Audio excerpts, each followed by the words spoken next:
and with the help of industry participation and technology is coming, we should do it. Second area, I would recommend that under the hydrogen valley in Andhra Pradesh, we should go for the storage of hydrogen. Is a major problem because hydrogen produced at one place but required at the other place. It requires that we should have gaseous hydrogen compression and storage facility. In India today, there is no large-scale type 4 cylinder facilities available in the country. Small scale somewhere is happening. We need to set up a large scale type 4 cylinder plant here. Now that would take us for the complete ecosystem, not only manufacturing, testing also. So today we are sending all our cylinders to Germany for testing. I think we should set up a plant in Andhra Pradesh here and complete. We should be able to do it here in Amravati and in places. We should be able to set up that. Third thing is, sir, today a lot of presentation was there on the fuel cell. Ultimately, when hydrogen is used for mobility, it will have to need the fuel cells also. So another plant what is needed is that of the fuel cell. Dr. Lele made a very wonderful presentation just in the morning, and they have technology. Only what we have to do is again bring the industry today and set up a good fuel cell manufacturing facility that can be done. And for the purpose of mobility again, hydrogen can be carried as a gas or hydrogen can be carried in the form of either ammonia or in the form of methanol or ethanol. I think the technology what they have of converting ethanol directly to hydrogen that can be used, or technology what we have developed, methanol directly to hydrogen that can be used for heavy duty trucking and marine applications. A large number of ships today, sir, are now going to use only methanol as a fuel for marine application. Methanol is not used as methanol. Methanol is converted into hydrogen, and hydrogen is put into the fuel cell and then electrification. So that is again one area where I would say this particular hydrogen valley should do. Sir, I think in the country, this should become the hub as far as the hydrogen ecosystem in the country is concerned. Only one request I am making. Till such time the cost of green hydrogen comes down, other forms of hydrogen also we should not shy away.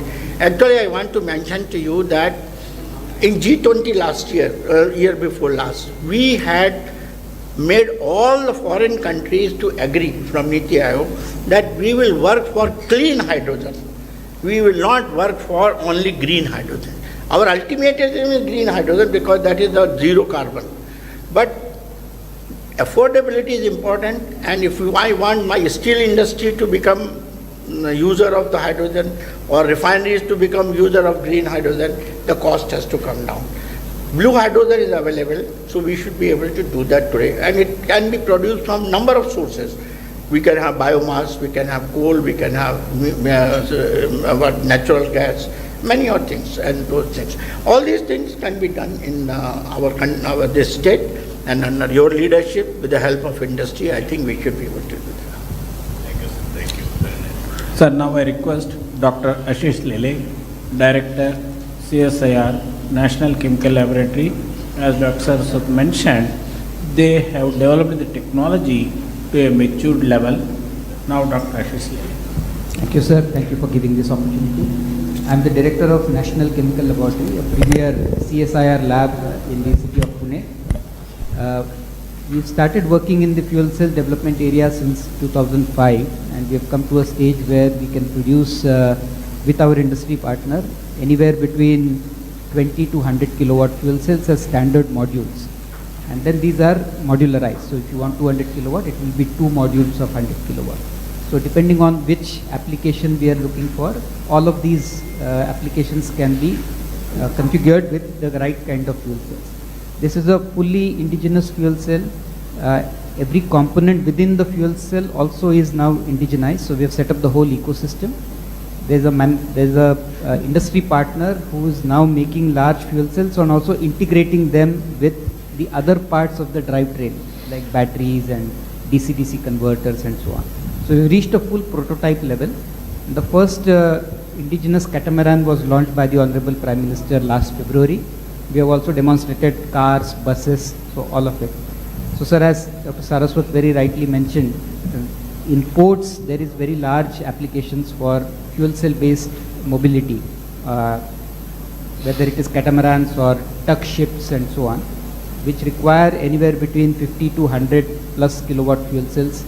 In ports, I think this would be a great application, as well as in drones. We are now working with a few drone companies to develop fuel cell based high endurance long distance traveling drones.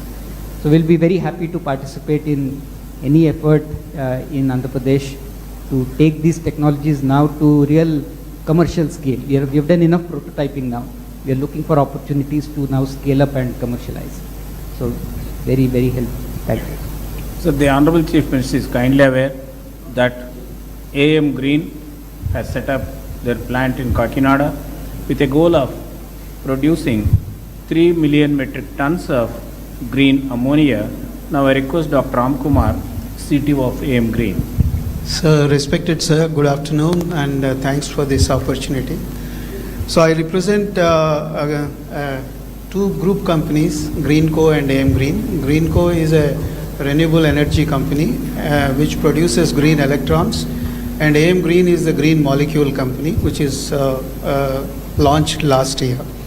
So as Professor D.N. Rao was mentioning, already the Nagarjuna Fertilizers was acquired by us in Kakinada, and now there is a very brisk activity going on to convert this Nagarjuna Fertilizer plant into 1 million metric ton to start with 1 million metric ton of green ammonia.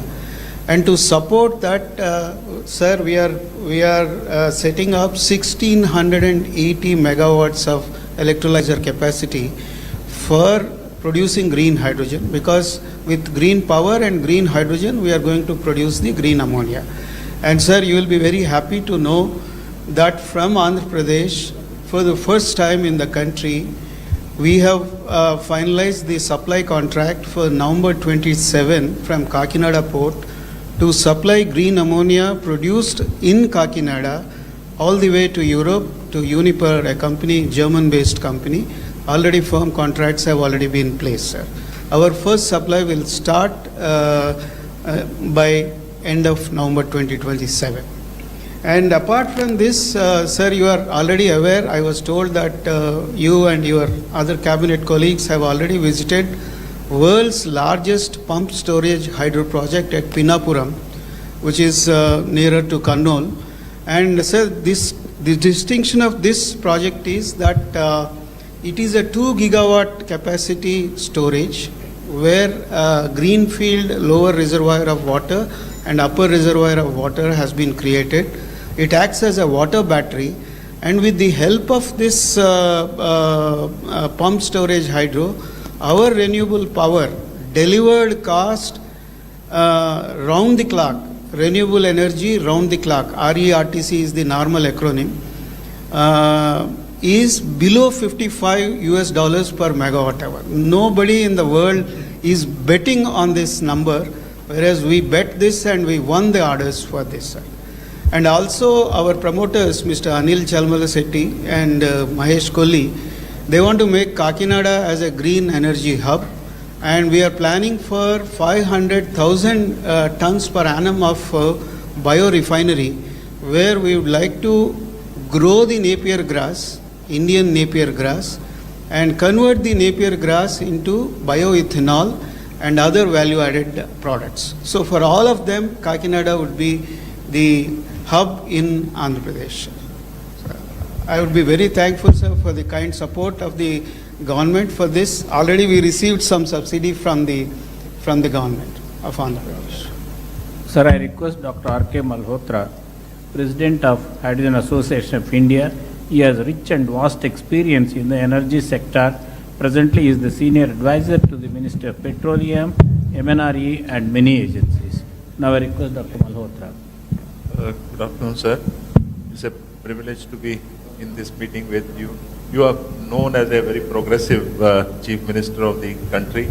We have seen the kind of progress you made earlier, and now when you build up the new capital, I think hydrogen should be the focus area. AM Green is doing a good job. Suzlon wants to do big projects. But as Dr. Saraswat mentioned, that you have Visakhapatnam refinery also, and where the hydrogen can be produced, blue hydrogen can also be delivered. So a mix initially, as long as the hydrogen, green hydrogen cost is higher, for various applications there will be some reluctance. So mix of blue and green, if it is used, you can become the leading state in the hydrogen economy in the country. So maybe when you build up the new capital like Amravati, you should have hydrogen buses plying, which can run initially, the cost will be higher with green, so initially you can start with the gray hydrogen or blue hydrogen, and then, color agnostic approach and demonstrate the fuel cell buses, which Dr. Ashish Lele, they are 2 times more energy efficient as compared to the internal combustion engines. So overall energy consumption will come down. Second suggestion which I would like to make is that maybe you can adopt some villages where you can have localized distributed power generation. You can have solar power to generate electricity, then you can have villages using that power during the day for cooking maybe, or converting into hydrogen, and then hydrogen stoves also. Scotland is a country where a lot of, developments on cooking stove applications. So villages can use that hydrogen, maybe in tractors also, maybe for irrigation pumps. So that kind of approach also, daytime you can use solar energy, store it in the extra solar energy can be stored in the form of hydrogen, and then it can be used. So maybe these are some of the suggestions. From hydrogen association side, we have been supporting and educating people on various kind of activities related to hydrogen. We'll be very happy to work for Andhra government also if any proposal is required or any support is required from our association. What is the cost difference between hydrogen storage and also battery versus to pumped storage? So that cost difference between pump storage and hydrogen storage in different forms, because if you have to have No, I can understand. It is a conversion. Yes. I can understand. Now, So as hydrogen on storage, today, pump storage will be much cheaper. we are all working as on today. Yes. Storage is much cheaper. Much cheaper. Because the life of battery is just 8 years, so to say.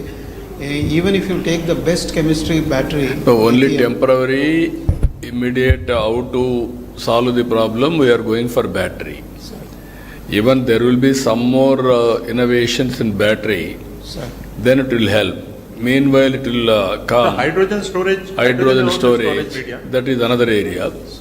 I wanted to know, as on today, we are going now solar, wind, pump, standby, battery. Now we are talking about green. Maybe hydrogen also No, could be a storage. hydrogen, Hydrogen is or also a ammonia, storage all media. these things. Hydrogen also becomes a Yeah, storage. blending also, you are talking blue, hydrogen, all those things we are talking. Ultimately, a sustainable economy also. Affordability. Affordability and sustainable. If I do as a pilot may be pilot, replication and scaling will be a problem. How to act all these things, that is where I want to learn. In this country, all of you has to remember one thing. All innovations I started, first of all, power sector reforms, nobody ventured to attempt. That is late 90s. Saraswati he is aware of all those things. I started power sector reforms. Because of power sector reforms, I lost power also. That is different in 2004. That is another scenario. But always that was a benchmark today. And also all states are forced to adopt power sector reforms today. So these are all, I am aware of all developments in power sector. Not today, from the historical past also, from inception, especially 1995. So I am analyzing all your ideas and thoughts and innovations, how to integrate, how to take logical conclusion. Sir, now I request. Sir, as far as storage, as you said, I think battery storage, whatever time it happens, will always be a costlier option as compared to the pump storage option. Because pump storage will run on the solar power or wind power, and rest of the, both the capex and the opex are very, very small. You know, today itself, if you take solar power, pure solar power without storage, it's about less than 2 rupees. But the moment you add the battery, it becomes 5 rupees. So that is the kind of scale. Even if you reduce the cost of battery, which is most unlikely because battery uses all critical minerals, and these critical mineral costs cannot come down because of non-availability. Marginal changes will come. So we have to always explore methods of storing hydrogen or storing power using the other methods. For example, hydrogen storage you can use as Sir Ramkumar is telling, ammonia as people. People are using ammonia, people are using ethanol, people are using methanol. They are the best carrier of hydrogen. They can be carried and then they can be reformed to give you pure hydrogen. And once that has happened, your transportation cost comes down, your ultimately delivery cost of hydrogen to the end user becomes the cheapest if you follow that. So storage, I personally believe we should focus on cheaper means like pump storage. That is the best method is going to happen. Yeah. Sir, now I request Andrew Schumann, CEO, Everensis Renewables from Australia. Thank you very much. Thank you for the opportunity to come and speak to yourself and everybody here today. I'd like to bring a little bit of a different perspective to the conversation, and that's the one of an investor. Unless we can really make green hydrogen a value proposition, then it's going to be very difficult to get the investment. And without substantial investment, it's going to be hard to be successful. So a bit about myself. I'm an engineer. I've spent a large portion of my life working with doctors and professors, helping them to build process plants and processes and then upscaling them to commercial scales. And so I appreciate the complexities behind that, and I was really happy when Seshidhar approached me to join Arvensis. The Arvensis group is looking to invest in excess of $100 million into India. And we're looking at areas such as technology, AI, 3D printing, and all those things. We're also looking at renewable energies, and we're also looking at e-waste recycling. Okay. And we've been really, really impressed with the vision that I've seen in India. You know, when I've looked at all of the documents and the research that I've done, the vision that the government as a whole, as national, and then yourself has really put forward to say, this is where India wants to go. I really wish that Australia would have that same vision and be so clear about it. People are very scared to commit to any technology, whereas you have been very, very good with that. And so for me, from an investor perspective, you know, we're going to be starting off. We're working with to get permission from NREDCap to start our first 12 ton per day biogas plant. And we plan to rapidly expand that to 50 tons per day. Thank you. Thank you. Please go ahead. Yeah, go ahead. Okay, please go ahead. Yeah. Oh. Okay, please go ahead. Oh, okay. So we're going to be rapidly upscaling that to 50 tons per day. And we've always been looking at, rather than just staying at biogas, how do we extend that into green hydrogen? So I've started doing quite a bit of research into, you know, how do we de-risk this from an investor perspective? What are the things that we need to do to ensure that the demand side is there? And it was really good for me to hear the esteemed doctors all around the table all saying we need the demand side to get there. We need to get other applications other than just the fertilizer industry and the petroleum enrichment industries. We need to look at how do we actually increase the demand? And then on the other side, how do we look at the supply? Now, being a biogas provider or investor in that, I feel a little bit, you know, like the orphan child. If I look at the scheme that's been put in place for the development of green biogas, it's all about electrolysis, okay? And the generation of green hydrogen from the biomass itself is really relegated to projects and research sort of initiatives. And so I would really ask, you know, those are the two things that, you know, we would like to participate and understand how can we help increase the demand side of the equation, and at the same time, work with you to de-risk in terms of the supply and the technology that's actually used on a biomass. So, Okay. Before we close this discussion, I request the Honorable Chief Minister to address the industrialists present here. Friends, only I came here to learn more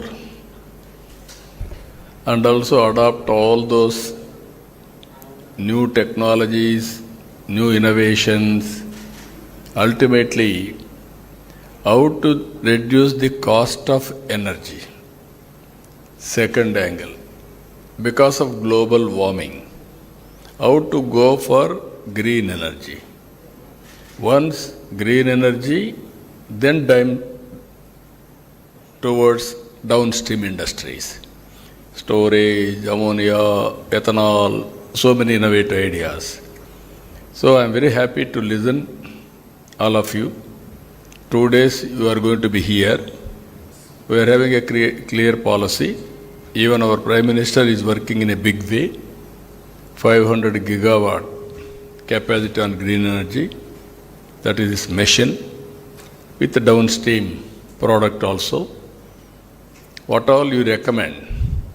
And then we'll start working in that direction.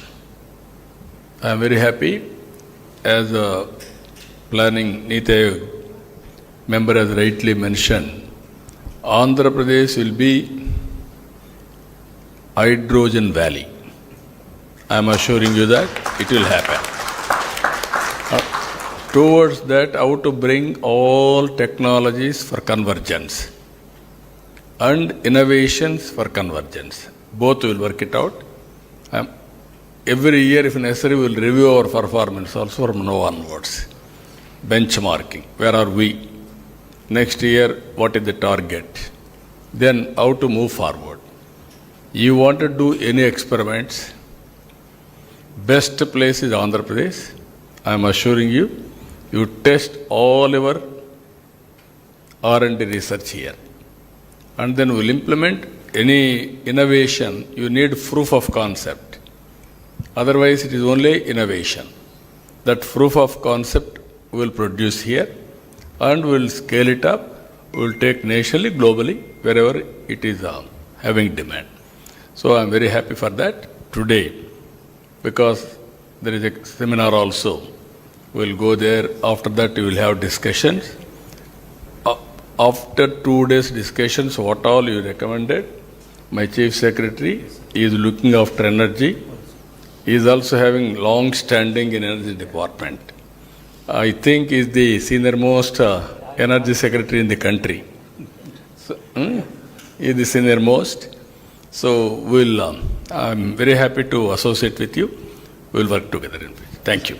We are very much grateful to the Honorable Chief Minister for having this discussion with representatives of industry and R&D organizations.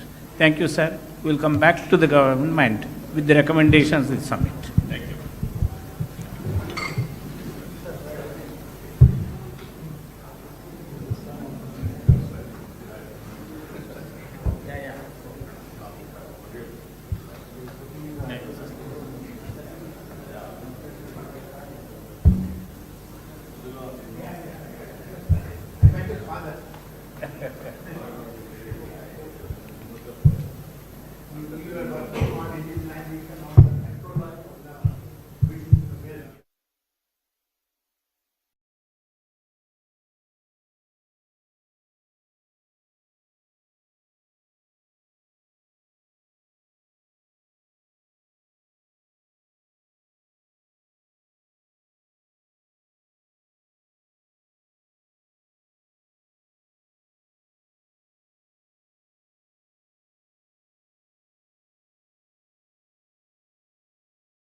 bipolar plates, which actually is a titanium metal grade 2. And these bipolar plates are stacked together and make an electrolyzer. And this is completely powered by the photovoltaic panels. So since we are sitting inside, we kept the LED lamps there. So that the solar panel PVs will generate the electricity, and they are directly coupled to it. And right now they are generating oxygen here and hydrogen there. And the whole objective of our project is that the hydrogen electrolyzers plays a crucial role in making into a green ethanol as a project, sir. So we are developing a green hydrogen generation by using a waste, all the agricultural waste. We put it in a gasifier. It generates a syngas, carbon monoxide and hydrogen, and that requires our green hydrogen electrolyzer. We attach extra hydrogen and we ferment the syngas using our fermentation technology, and we make a ethanol, sir. So in this process, the complete waste will actually convert into ethanol. So typically 1 ton of any biomass, like bagasse or anything, it is very 2,000, 3,000 rupees worth. But we can convert into 1,200 liters of ethanol. Yeah. So 1 liter of ethanol is costing 71 rupees. So it's a very value addition. So from the agricultural rice point of view, every farmer will get huge amount of margin, not only from the crop, from the waste. So this is the whole project, sir. We want to propose for the Good.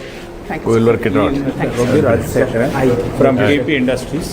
Sir, we given a proposal for a green fuel station as well as excellence center in Amaravati. Sir, already taken up. They want to start a global excellence center at Amravati. Last time we will be getting it to next cabinet meeting. Hydrogen also we are likely to produce, sir. We will work it out. KP We will Group very is happy. to major at Gujarat, sir. Sir, we met you, sir. Farooq Patel ji came and Acha. Yeah, I remember. CSR funds they want to. So we will work it out. First they said they will give CSR and they want to develop excellence center, training center. Then they want to come to blue and green hydrogen manufacturing plant we want to do, sir, and fuel station also, sir. If Amaravati think about complete green hydrogen, we have a fuel station which we shown you. One EV station, that is also green EV station, as well as one green hydrogen hub will be there. You can declare that entire Amaravati should only run on a hydrogen or EV. That sort of a thing we can definitely. Now we will work it out, that ecosystem. thank you, sir. Hello? This is the project, sir. మీరే sanction చేశారు 2018లో. Yeah, I remember. This is a reality, sir, now. No, I remember. Because power is getting withdrawn from here already. And this is the Kakinada project, which is Yeah, this is the Nagarjuna. ammonia. ముందు phase 1లో 500,000 ton sir, ఆ తర్వాత 28 కల్లా full 1 million ton. I think countryలోనే we are the number 1, sir. 83 we brought Nagarjuna. Now you are converting. Dr. Pankaj Pathak wants to explain recycling of e-waste. Sir, we are having a different approach of recycling the e-waste through hydrometallurgical process. So right now we have developed a technology which is going to be for upscaling this in PRLA, where we are having the cathode material and we are having a selectivity of the metal like lithium, cobalt, and if we can select it later, and later on we can make up for the battery manufacturing. So we have made the precursor and that can be used for the battery manufacturing. So these are the things we are having it, and also we are going to run for the pilot scale. Okay, very nice.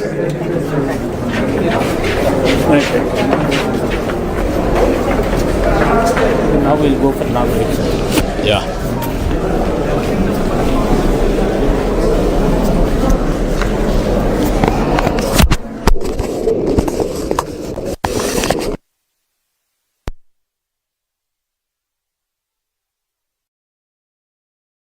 Pioneering force in modern governance and a leader whose unwavering commitment to innovation, sustainability and public service continues to shape the future of Andhra Pradesh.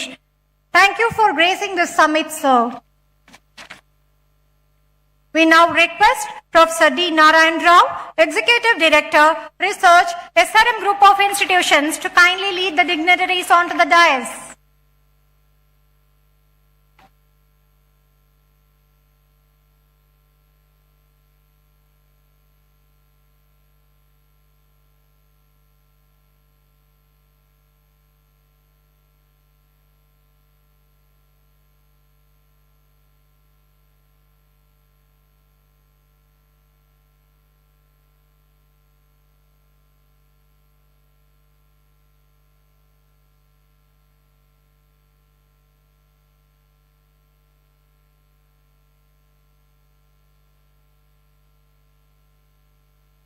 We now begin this landmark event with the tradition that symbolizes the awakening of knowledge, the lighting of ceremonial lamp. May I request our esteemed dignitaries to kindly join us for the lamp lighting ceremony.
Let us begin with the welcome address by Dr. P.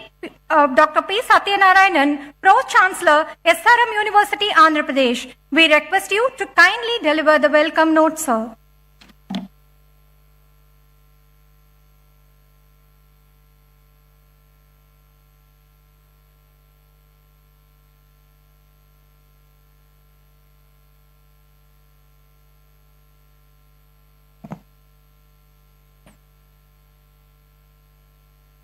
A very good afternoon to you all.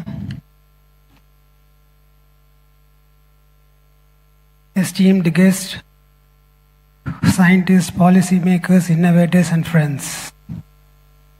At the very outset, I extend our deep gratitude to the Honorable Chief Minister of Andhra Pradesh for his presence and his unwavering support for clean energy innovation. Sir, your leadership in advancing renewable energy, hydrogen infrastructure, and world-class research ecosystem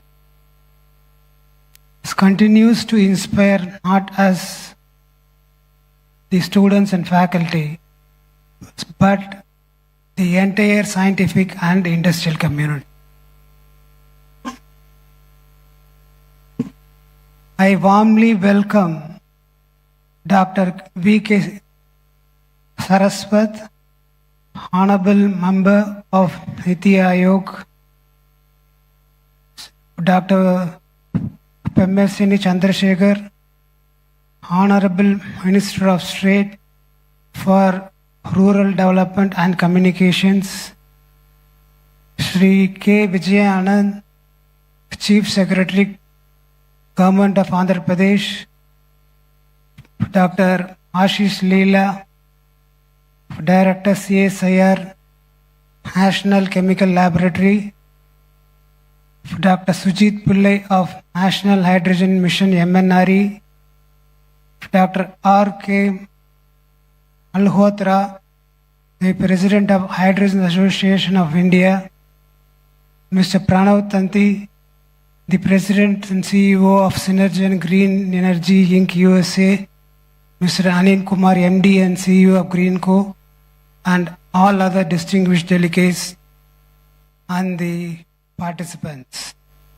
It is a true pleasure to welcome you all here to this Green Hydrogen Summit, a platform that reflects our shared commitment to a cleaner, more sustainable, and forward-looking energy future. This is just not about saving the earth. It is about saving ourselves.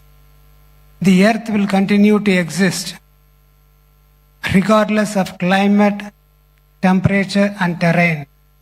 But we, the ecosystem that support the human life, need balance to survive. what's truly at stake is not the planet, but the environment stability we depend upon. Air we can breathe, water we can drink, and the temperature we can live with. Our ongoing dependence on non-renewable energy, fossil fuels that pollute the air, warm the planet, and degrade the ecosystem is pushing towards a future that is just not uncertain, but hazardous to human existence.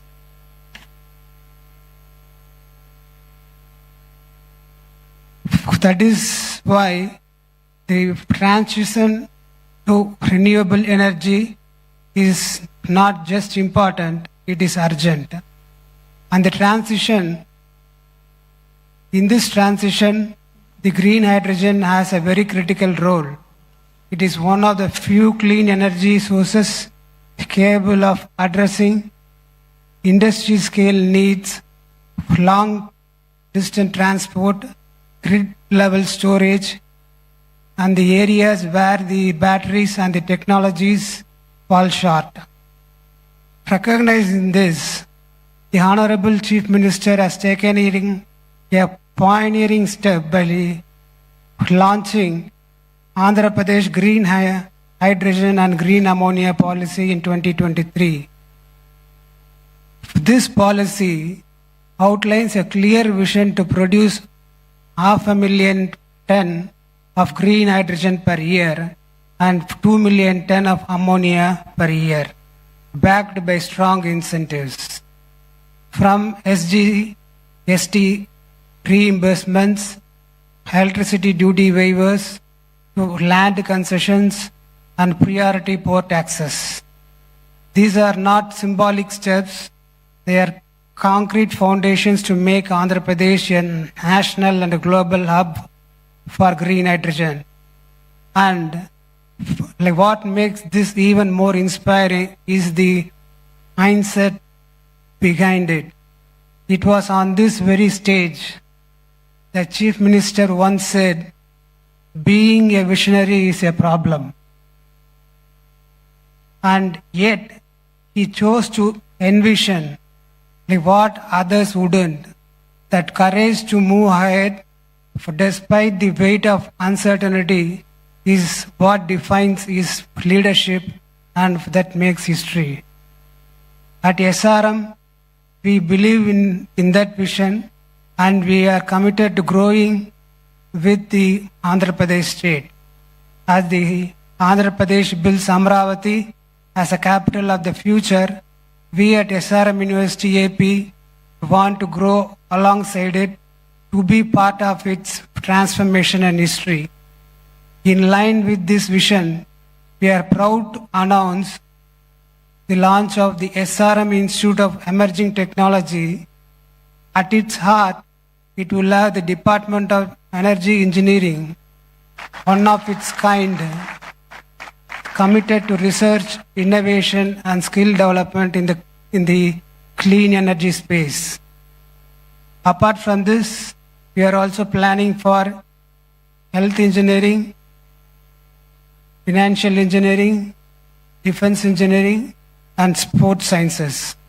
So that makes this SRM Institute of Emerging Technology to be different from the other institutions in India. If we are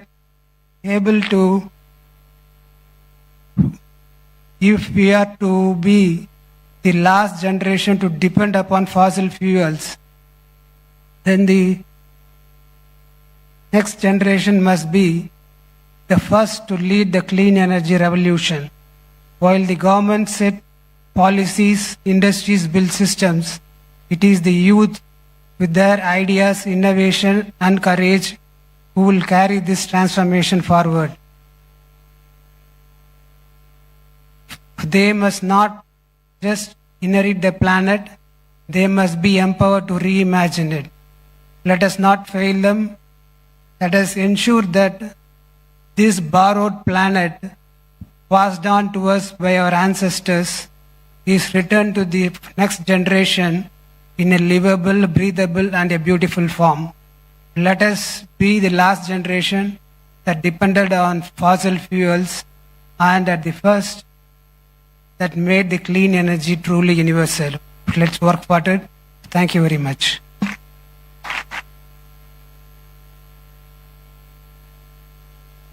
Thank you, sir, for your warm and inspiring words and for always motivating us to dream big.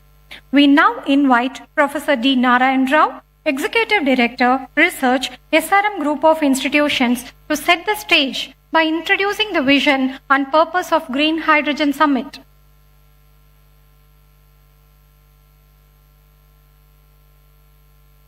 Honorable Chief Minister of Andhra Pradesh, Sri Nara Chandrababu Naidu Garu,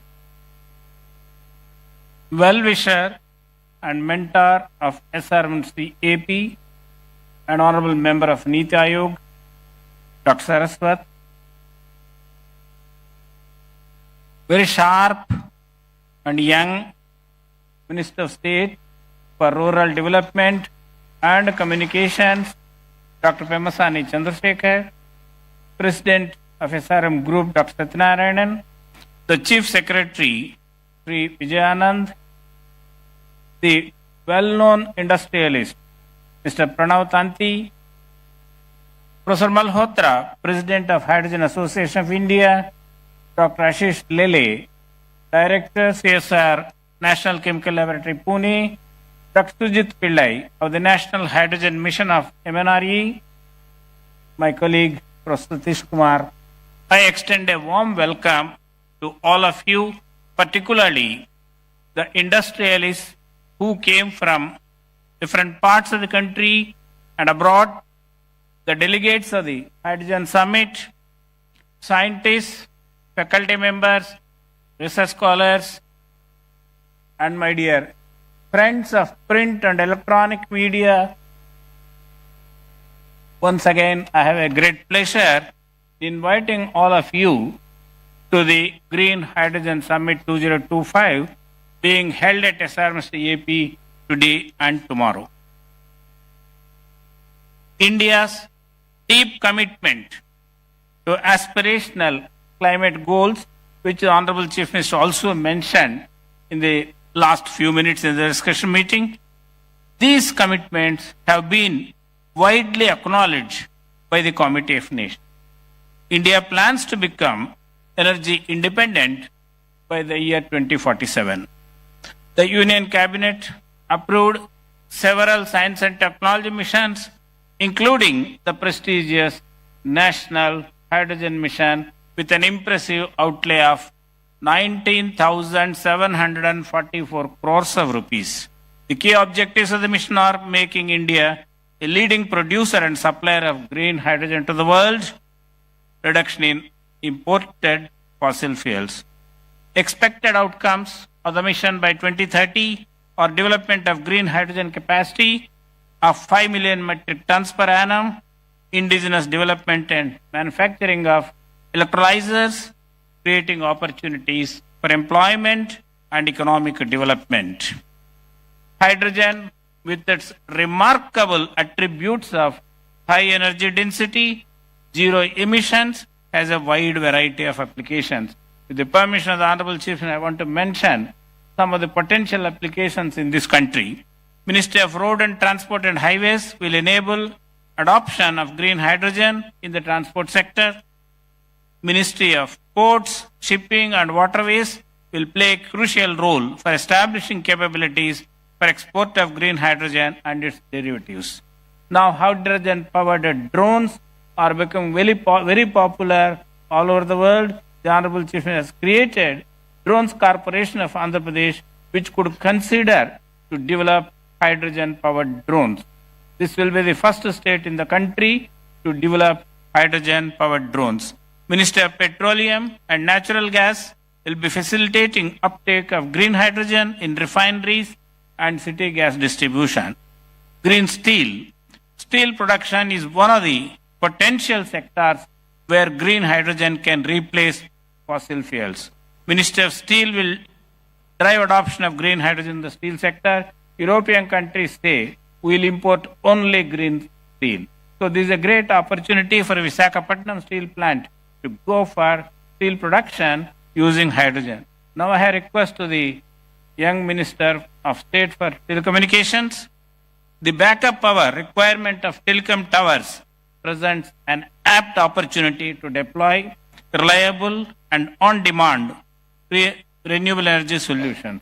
Sir, it is estimated that these towers in the country consume about 2 billion liters of diesel every year. So hydrogen could be considered as a backup energy source. Ministry of Railways is working on transitioning towards adoption of green hydrogen in view of its ambitious plan to reduce the carbon footprint. Ministry of Railways has already developed a hydrogen-powered fuel cell-based train with 10 coaches, and the pilot hydrogen-powered train will be demonstrated in September 2025, that is the next 2 months, between the stations Jhind and Sonepat in Haryana. In March 2025, the Honorable Chief Minister directed SRM University AP to develop a hydrogen-powered train between Hyderabad and Vijayawada. Then immediately Chief Minister said, no Narayan Rao, between Hyderabad and Visakhapatnam. Yes, sir, we are at it. Now, yeah, please.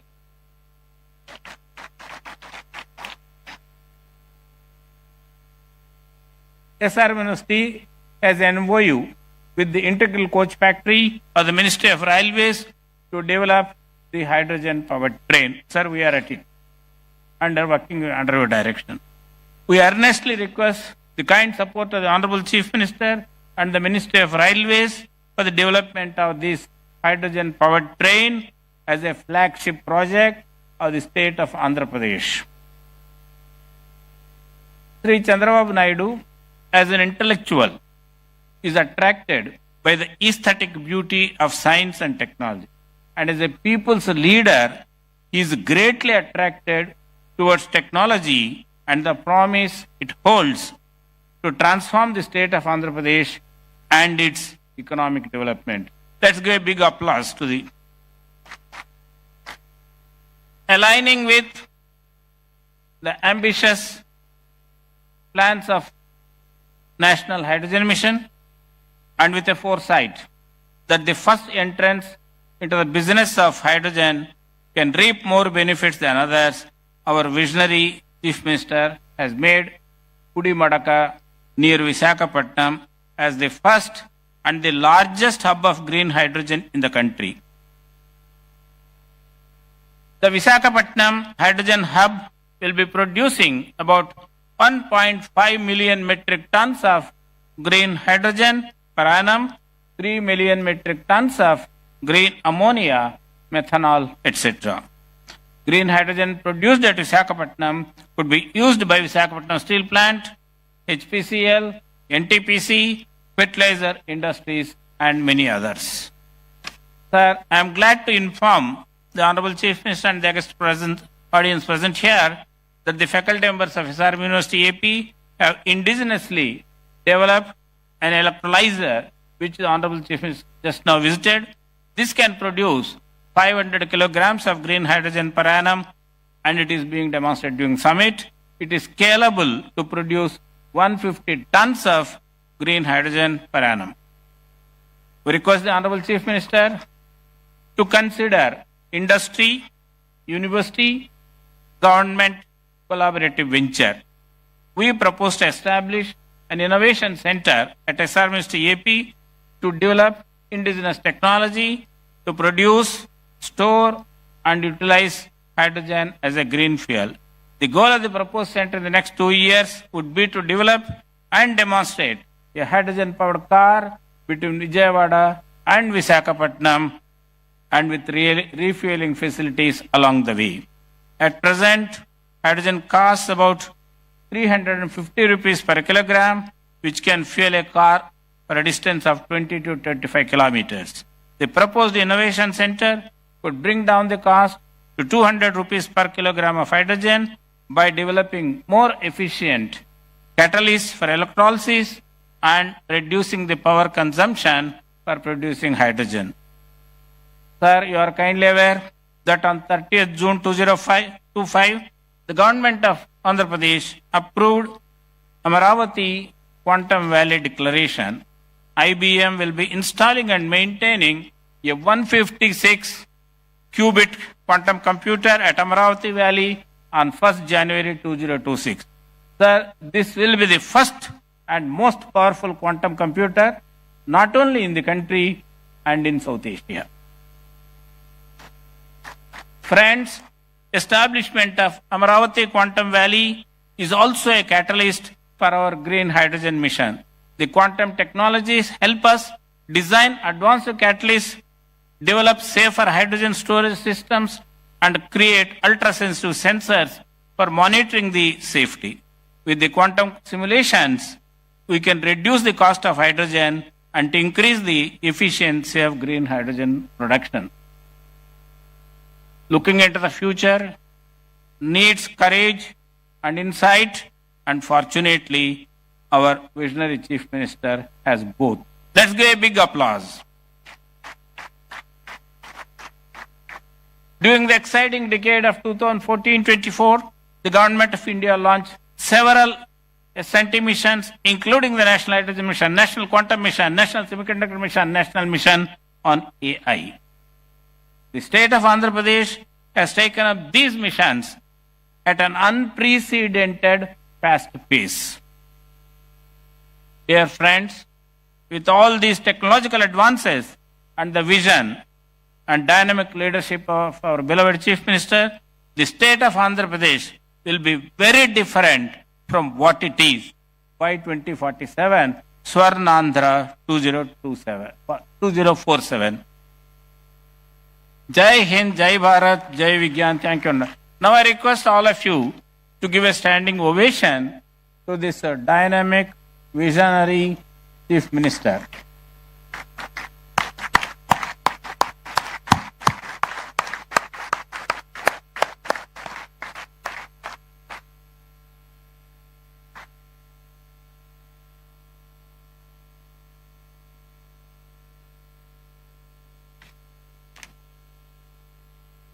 Thank you, sir, for framing the summit's goals with such clarity and depth.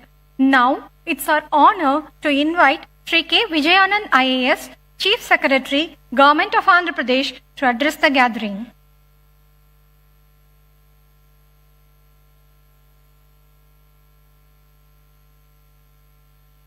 Honorable Chief Minister of Andhra Pradesh, Sri Nara Chandrababu Naidu Garu, Honorable Member of Niti Aayog, Dr. V.K. Saraswat Garu, Honorable Minister of State for Rural Development Communications, Dr. Chandrasekhar Pemasani Garu, Pro-Chancellor SRM University AP, Dr. P. Satyanarayan Garu, distinguished guests, esteemed faculty, students and industry leaders and media. A very good morning and warm greetings to all of you. It is a privilege for me to be part of this transformative gathering, the Green Hydrogen Summit 2025. Which is hosted by SRM University and New and Renewable Energy Development Corporation, Government of Andhra Pradesh. This summit is a testament to our collective commitment to building a sustainable future powered by clean energy. Today, we have gathered here to discuss one of the most transformative energy solutions of our time, that is green hydrogen. This summit is not just a platform for dialogue, it is a call to action for governments, industry, and academia to collaborate in building a sustainable and resilient energy ecosystem. I extend my heartfelt gratitude to SRM University for graciously hosting this summit and providing a platform for collaboration, innovation, and progress in clean energy sector. As the world confronts the urgent challenges of climate change, the transition to green energy offers a compelling and scalable solution to all of us. This pathway not only decarbonizes our energy systems, but also redefines industrial processes, transportation, and agriculture. Green energy derived from solar, wind, hydropower, geothermal, and biomass is the foundation for this transition. It is a clean, renewable, and resilient energy system By harnessing this energy to produce green hydrogen through electrolysis, we unlock a versatile fuel that emits only water when it is used. Green hydrogen is rightly called the Swiss knife of decarbonization because due to its wide-ranging applications from refining to steel making to aviation and shipping. The green hydrogen ammonia value chain is critical for decarbonization in particular. It enables deep emission cuts in hard-to-abate sections like steel, cement, and heavy transport. Energy storage and transportation also value chain is used to allow efficient storage and long-distance transportation of renewable energy, balancing supply and demand. In case of industrial applications, this provides high-temperature heat for industrial processes without carbon emission. In case of climate mitigation, by reducing CO2 emissions, it contributes to limiting global warming to 1.5 degrees centigrade, as outlined in international climate agreement. As a economic growth perspective, it opens new avenues for job creation, innovation, and green industrial development. Looking and taking all these factors into consideration, Government of India has made significant strides in promoting green hydrogen as a cornerstone of its clean energy transition. National Green Hydrogen Mission is launched in January 2023. Is the India's flagship initiative to promote green hydrogen. It aims to produce 5 million tons of green hydrogen annually by 2030, attract investment worth 8 lakh crores, create more than 6 lakh green energy jobs.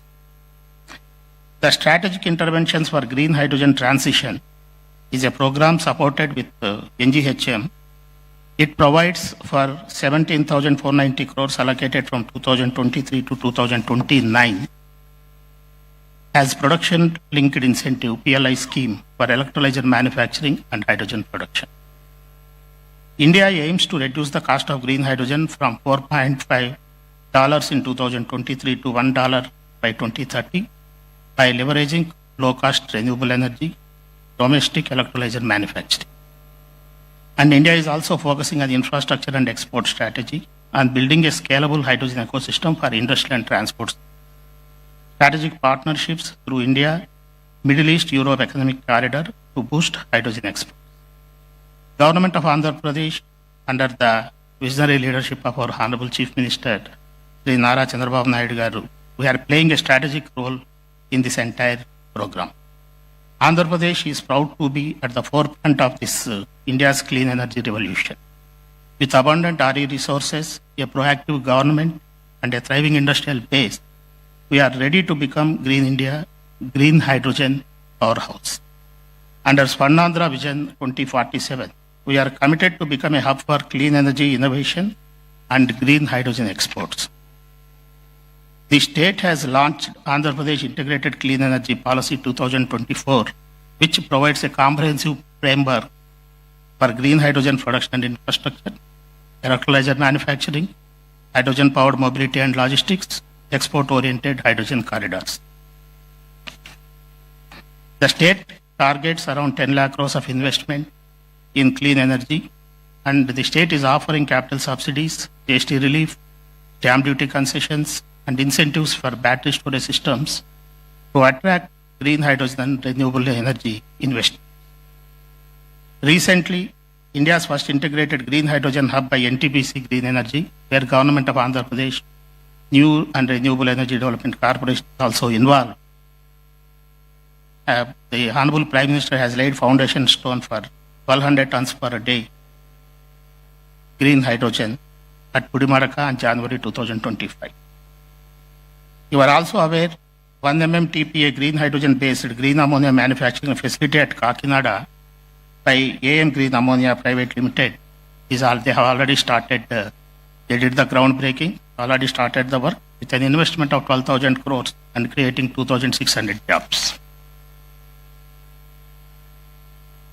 Development of a 2 gigawatt electrolyzer manufacturing facility at Kakinada by Chan Cockerill Greenco Hydrogen Solutions Private Limited is also, they have laid the foundation stone, they have started the activity with an investment of 2,000 crores and creating 5,000 jobs. We are also happy to announce that India's first pilot project blending green hydrogen with LPG for industrial heating with an annual green hydrogen capacity of 25 tons per annum at Rockman's Tirupati facility by Hero Future Energies and Rockman Industry. The total investment is approximately 1,000 crores with 2,000 existing employees at the factory. What is the road ahead for us? While these challenges remain, such as high capital costs, energy losses, and storage complexities, our path forward is very clear. There is a need for policy support and subsidies for early stage investments, which by our policy we have provided the best of the industry kind of incentives in this sector. International supply chain development is also one thing important, and continued R&D for efficiency and cost reduction, academic and industry participation to drive innovation. The success of this green hydrogen depends on collaboration between government, academia, industry, and civil society. This summit is a shining example of such collaboration. It brings together thought leaders, innovators, and policy makers to chart a roadmap for a cleaner and more resilient future. I urge all the stakeholders who are present here to continue this dialogue beyond today. Let us build pilot projects, share knowledge, and create scalable models that can be replicated across the country. As we look ahead, let us remember that the transition to green hydrogen is not just about technology, it is about vision, it is about courage, and it is about commitment.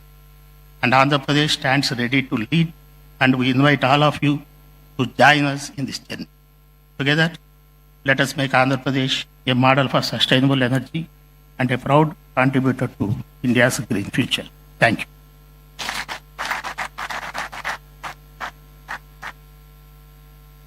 Thank you, sir, for your insightful address. It's our honor to invite Sri Pranav Tanti, President and CEO, Synergen Green Energy, to address the gathering.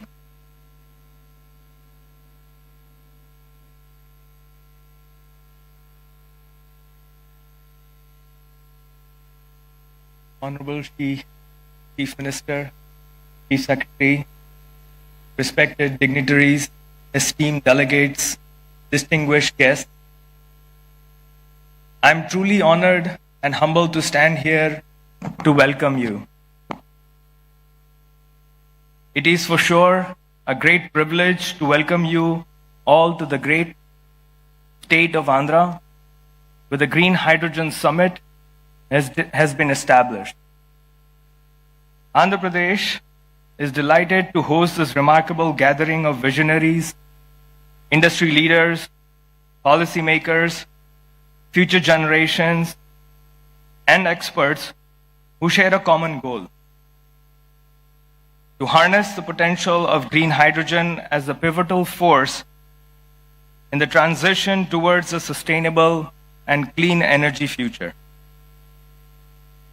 If I can pause and ask a basic question, why hydrogen? What makes hydrogen so special? Hydrogen is the simplest element. It is the most abundant element. So why hydrogen? Well, the answers are in the challenges that we all face in this energy transition. In the renewable space, in the green space, we all face the issues of expansion beyond a certain capacity. All of us have been working with electrons for many decades, and we know that electrons are very notorious. They don't like to be told what to do. They don't like to be stored. They don't like to be moved around. And I can go endless. We've seen many challenges of the grid, challenges of the green power. I think hydrogen and hydrogen's derivatives is a simple solution. We need to figure out how do you make a transition towards a molecule. A green electron to a green molecule gives those answers. Hydrogen is pivotal in transforming the electrons to molecules to unlock the potential to store, to transport, to consume the green electrons when you need it. Basically pivotal in displacing the fossil fuels.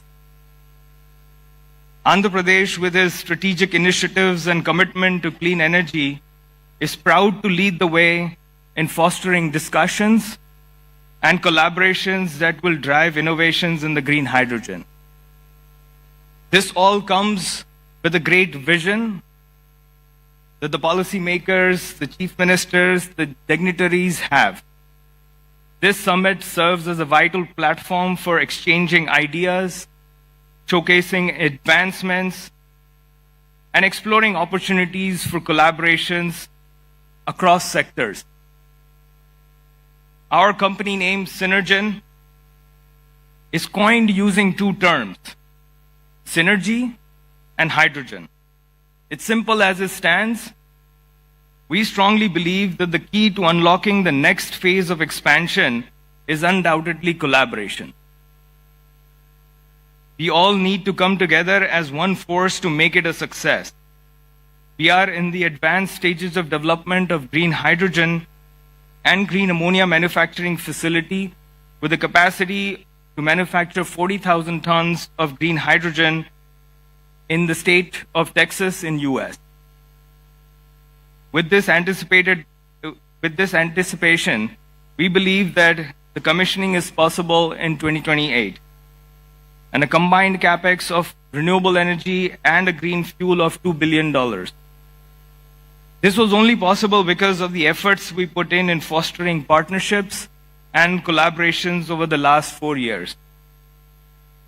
Throughout this summit, let us engage in meaningful dialogue, challenge conventional thinking, and inspire one another to take bold steps towards achieving the common objectives.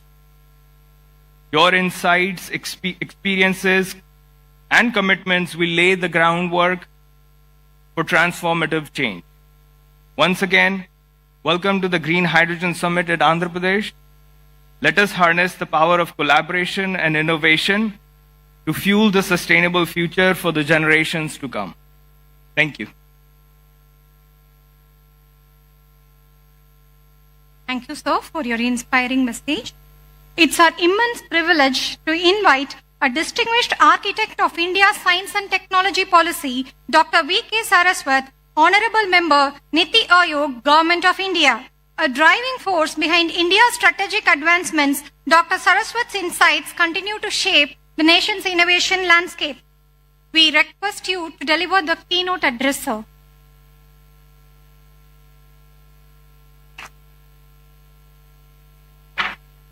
Namaskara.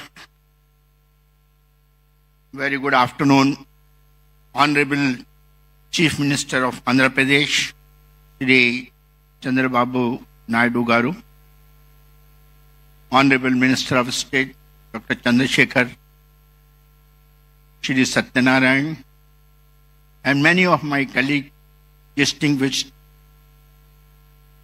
scientists, industrialists who are on the dais, off the dais, ladies and gentlemen, members of the media, it's indeed a pleasure to be part of this Green Hydrogen Summit. We were just discussing, this is a journey which I started about 7 years back or 8 years back, when I made a presentation to our Honorable Prime Minister and said India should launch a hydrogen mission. I think it was around 2017 or so, 17 or 18. And he immediately picked up that, and the story is known to you today, with so many of you have talked about the hydrogen mission of that. So the vision of our Prime Minister is to decarbonize our energy system. That's why he has committed in the NDC that we will be 500 gigawatts of renewable power or non-fossil power by 2030.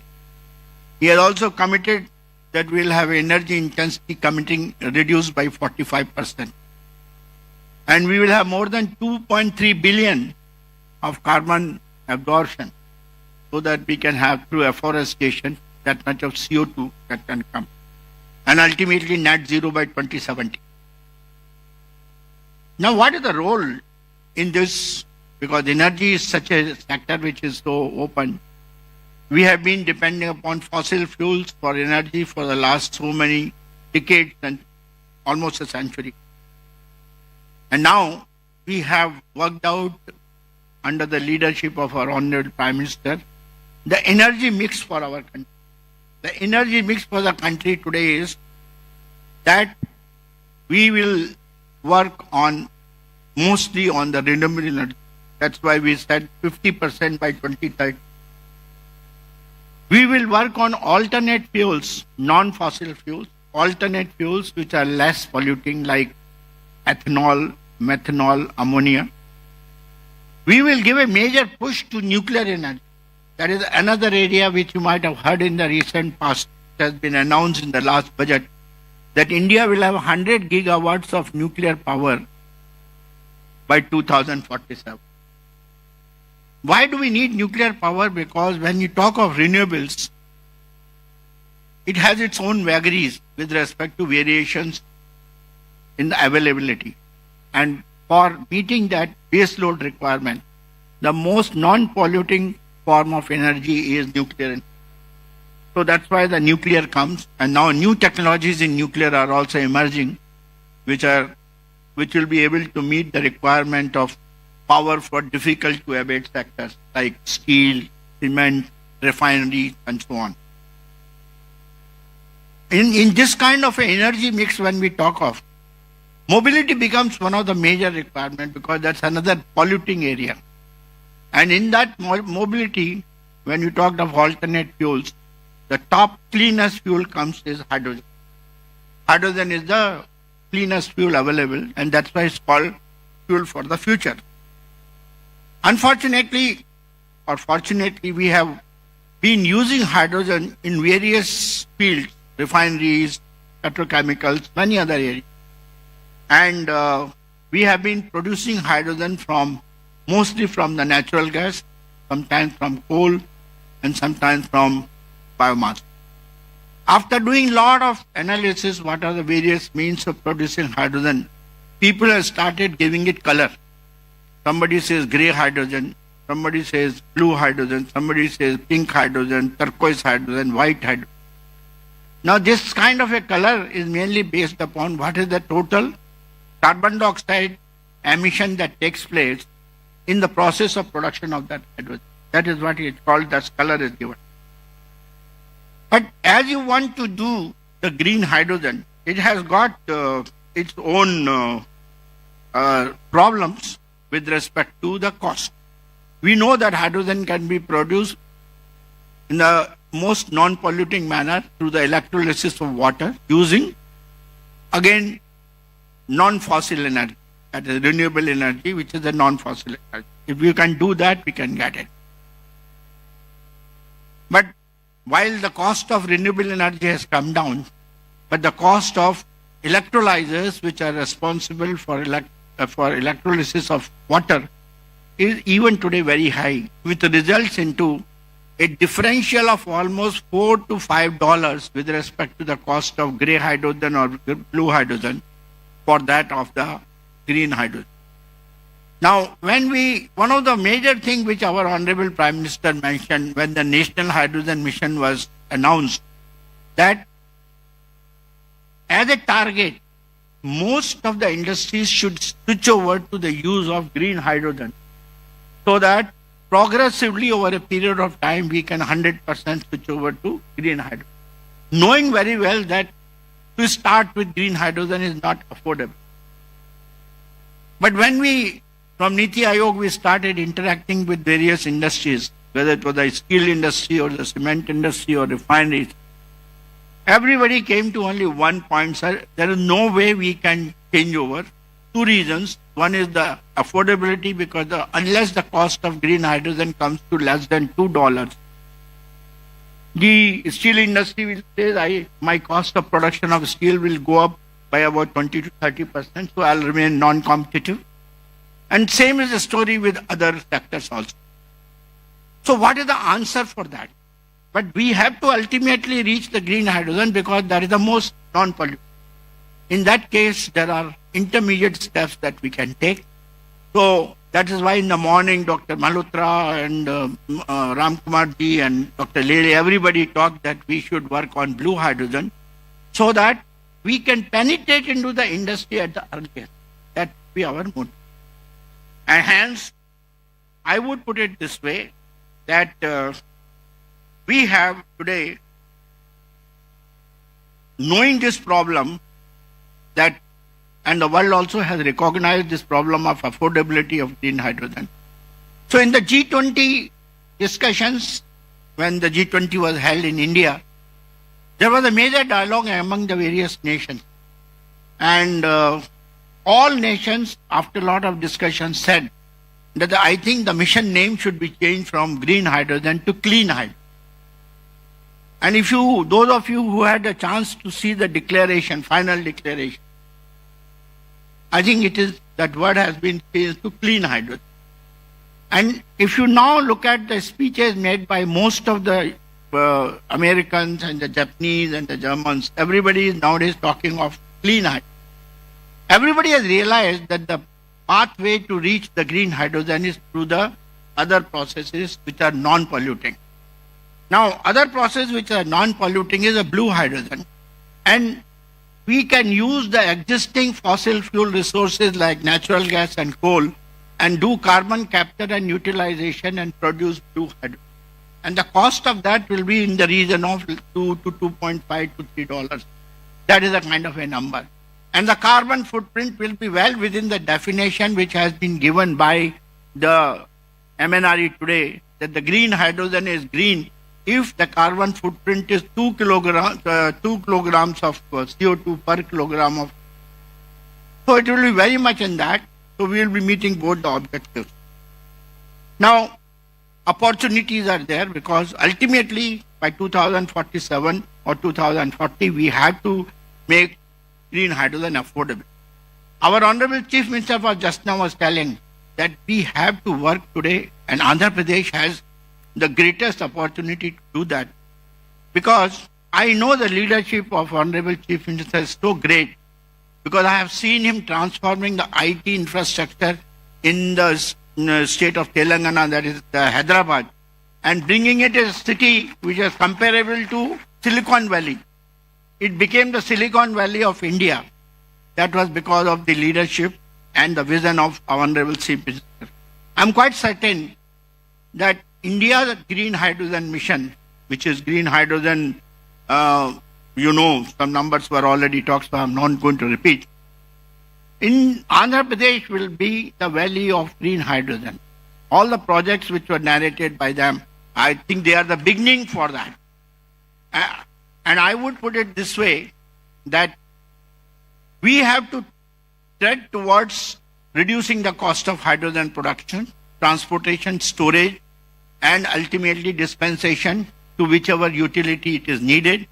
And for that, technologies which are required, I think Andhra Pradesh, with the help of SRM and other institutions, can certainly meet them. A few of them I would like to mention, which I mentioned to the Honorable Chief Minister during the industry interaction, that we should set up a very large size electrolyzer plant in Andhra Pradesh. I'm very happy. Dr. Ram Kumar was telling that we are setting up something in the Kakinada region, if I'm not wrong, setting up a plant of something like 2 gigawatt and things like that. But friends, as I gave the number in the morning, unless we have electrolyzer plant capacities to the hour, something like terawatt hours, and the cost of electrolyzer comes down from today's $600 to $800 per kilowatt to something like $130 per kilowatt, and the power cost is $20 per megawatt, then you will be able to get hydrogen at $2. This is the equation we have to meet. And for that, this is the right place. This is the place because already industrialists have taken initiative, so you should set up an electrolyzer plant. For storage, country is now working towards storage methods. And the only storage method that has been found most suitable today is the gaseous high pressure storage. And gaseous high pressure storage using the Type 4 cylinders. Type 4 cylinders are being produced today in small, like IIT Bombay is making one Type 4 cylinder. Some small institutions are making. Some industries are also coming up. But I think this should become one of the country's largest hub for manufacturing Type 4. We should set up an ecosystem in Amravati for manufacturing Type 4 cylinders along with the carbon fiber and also the facility for testing. We should not be sending our Type 4 cylinders for testing to Germany and other places. We should do it all by ourselves. So that is the one which I would like to be done today. And third one is, ultimately we have to go for mobility with the hydrogen. And the only way we can do is through the fuel cells. You must have heard the lecture by Dr. Lele in the morning. And he has developed the technologies for fuel cells. Others are also available. Others have also done the same thing. I think in this valley, what we are talking for Andhra Pradesh, there should be a large-scale fuel cell manufacturing facility with the help of industry and academia, indigenously done by us. Sir, I am a guy who believes in Atmanirbhar. Throughout my life as a defense scientist, I worked for self-reliance. Now we are talking of self-reliance in energy sector. There's no point in continuing to get all the solar cells imported from China and saying that I got 500 gigawatts of solar. I want those solar cells to be manufactured here. That's why government has given PLI scheme. Electrolyzers, PLI scheme. Fuel cell, PLI scheme. Now the time has come for us to take all of that into a large-scale production, make use of them, and make it more and more indigenous. And that is where Andhra Pradesh Hydrogen Valley will become the hub, and the leadership of our Honorable Chief Minister will be the big word, big guidance for all of us. The kind of work which was done for IT industry in Hyderabad, the same should be done under his leadership in Andhra Pradesh. I urge to all of you to participate in that. Thank you very much. Namaskar.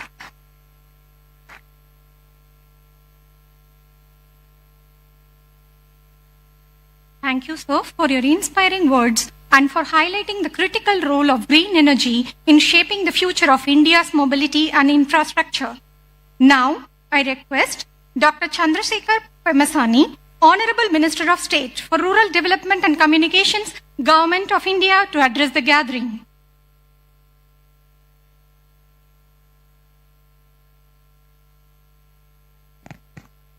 Thank you. Honorable Chief Minister of Andhra Pradesh, Sri Nara Chandrababu Naidu Garu, a leader who not only transformed Andhra Pradesh, but also inspired an entire generation of policymakers, including myself, across the country. And Dr. V.K. Saraswat ji, Honorable Member Niti Aayog, whom I have just seen how deeply passionate about this renewable energy, and Sri K. Vijayanandan ji, Chief Secretary, Government of Andhra Pradesh, who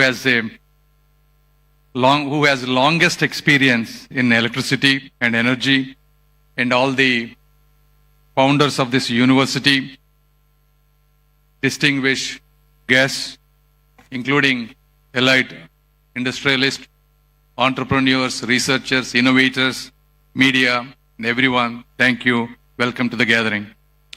As we gather here in Amravati, the future visionary capital of Andhra Pradesh, we stand at the threshold of a transformative era in energy.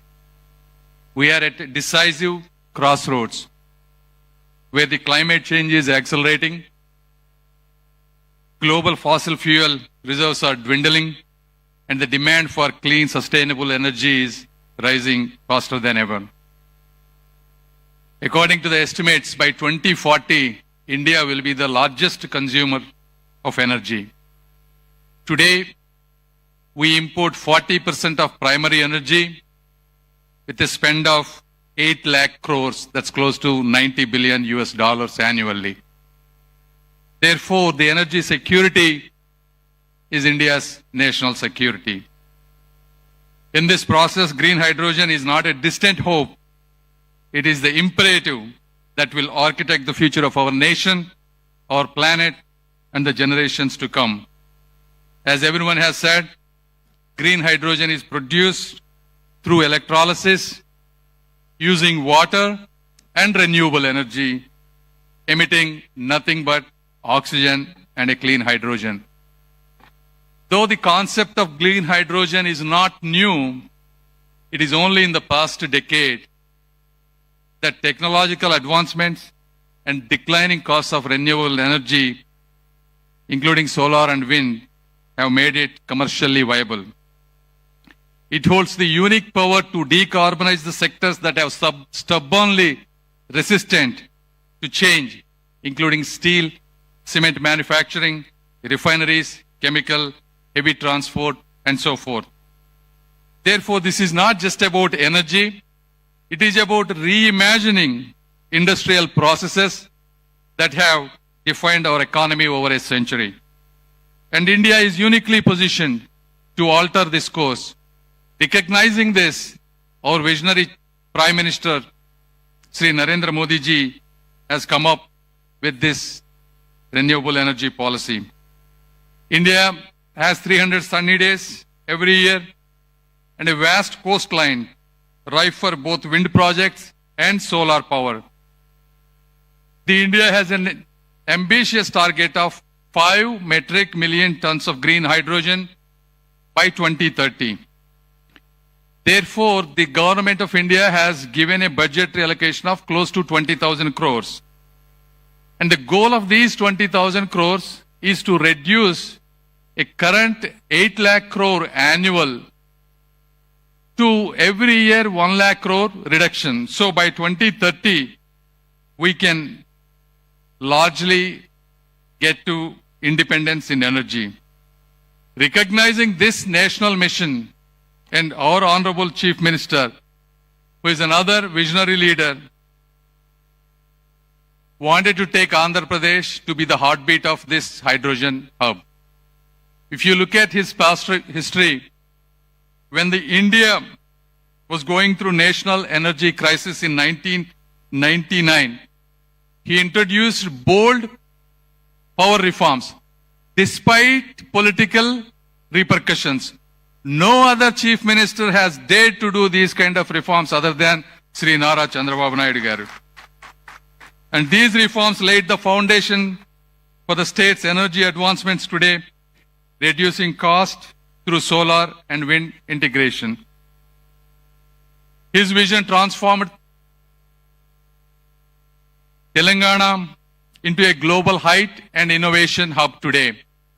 He is replicating the same today with the Amaravati as a technology-driven capital by coming up with innovative ideas, Quantum Valley and probably Hydrogen Valley soon, along with sports cities, defense clusters, things that are rarely be seen by many other leaders other than him. And Andhra Pradesh has set this hydrogen hub, our targets out of 5 million metric tons of India's target, he wanted to produce 20% of that, that is 1 million metric tons in Andhra Pradesh alone by 2030. And this is not just a vision. We execute this by relentlessly working hard. If you look at it, NTPC Green Energy is investing 1.85 lakh crore. This is the India's largest green hydrogen hub, producing 1,500 tons per day of green hydrogen and another 7,500 tons of its derivatives, whether it is green ammonia, methanol, etc. And the second project, Hero Future Energies, this is the India's first green hydrogen plant, blending both hydrogen and LPG so that it's commercially viable. So these investments, along with our extensive ports, coastline, indicates signals to the world that clean energy can be scalable and profitable. Though, as our previous members have said, there are challenges. Cost is an issue. Globally, green hydrogen costs around $3 to $6 per kg, compared to gray hydrogen $1 to $2. Scaling up electrolyzer efficiency has been a challenge. India water scarcity is an issue. To produce 1 kilogram of green hydrogen, you need 9 liters of fresh water, and India's water requirements are doubling. Therefore, this is when the innovation is really important. Our Honorable Chief Minister has given huge lands for these universities, 100 acres, 200 acres, not just to set up world-class universities, to really innovate and problem solve, not just for Andhra Pradesh, but India and to the world. I mean, these are beautiful universities that were built with large investment, and we appreciate and thank the university. But at the same time, all these challenges, you look at the America, the Harvard, Stanford, Yale, these are the universities that solve large human problems. And we want SRM, WIT, and all the universities that are establishing here want to be the same way or probably better than them in the generations to come. And we have to solve these. What are the solutions, right? If you have the water scarcity, how can we do electrolyzers using salt water? How can we create lightweight storage? How can we create breakthrough in fuel cell chemistries? So these are all the things that both the industry, universities, and our government is always willing to do policy changes, whether it's tax breaks, subsidies, and the draft integrated plan of 2024. All of these must come together. With these right investments and government policies, we can create jobs and provide power to the rest of the world. And this is our moment to lead, to leap, and to leave a legacy. And I once again thank you for everyone being here and inviting me for this important conference. Thank you.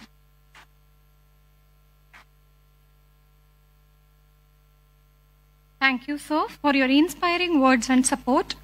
Ladies and gentlemen, the journey towards a green, self-reliant India needs more than innovation. It needs a visionary leadership to steer us to dream beyond. Today, we are honored to have with us our visionary leader who has transformed Andhra Pradesh into a hub of progress with remarkable strides in education, technology, infrastructure, and sustainable growth. His vision continues to inspire countless individuals and shape the future of our state. It is with great pride and deep respect that we now invite the statesman of our modern Andhra Pradesh, Honorable Chief Minister Sri Nara Chandrababu Naidu Garu, to share his vision and address this distinguished gathering.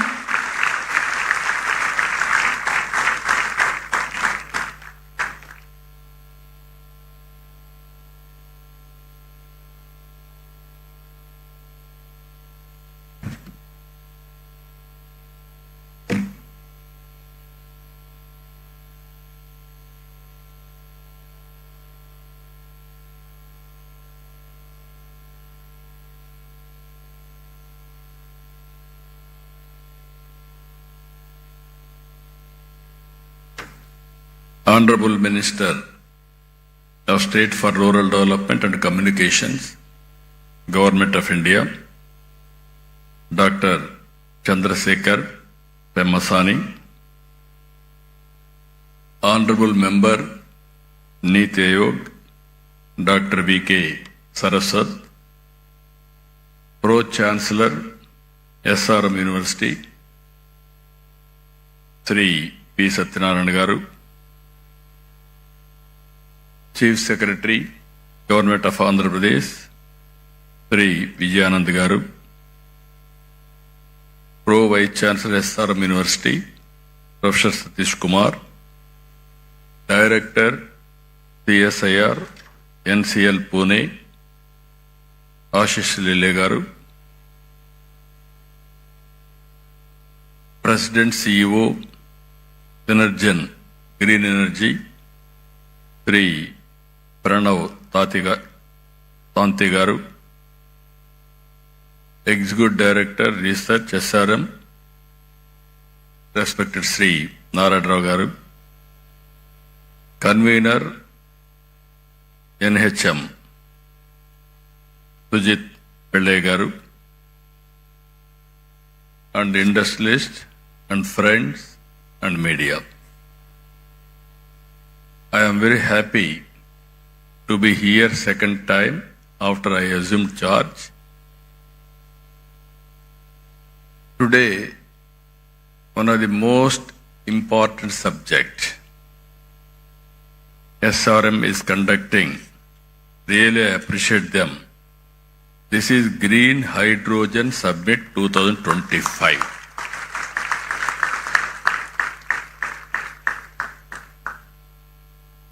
Why I am saying this is very, very important? I have seen transformation in energy sector and also fuel sector. If you can go back 40, 50 years back, at that time, no energy. India, when I born, elementary school, when I used to go to school, we used to use only lanterns. Youngsters may forget about it because you didn't witness that type of situation. After that, power has come, electricity has come to villages.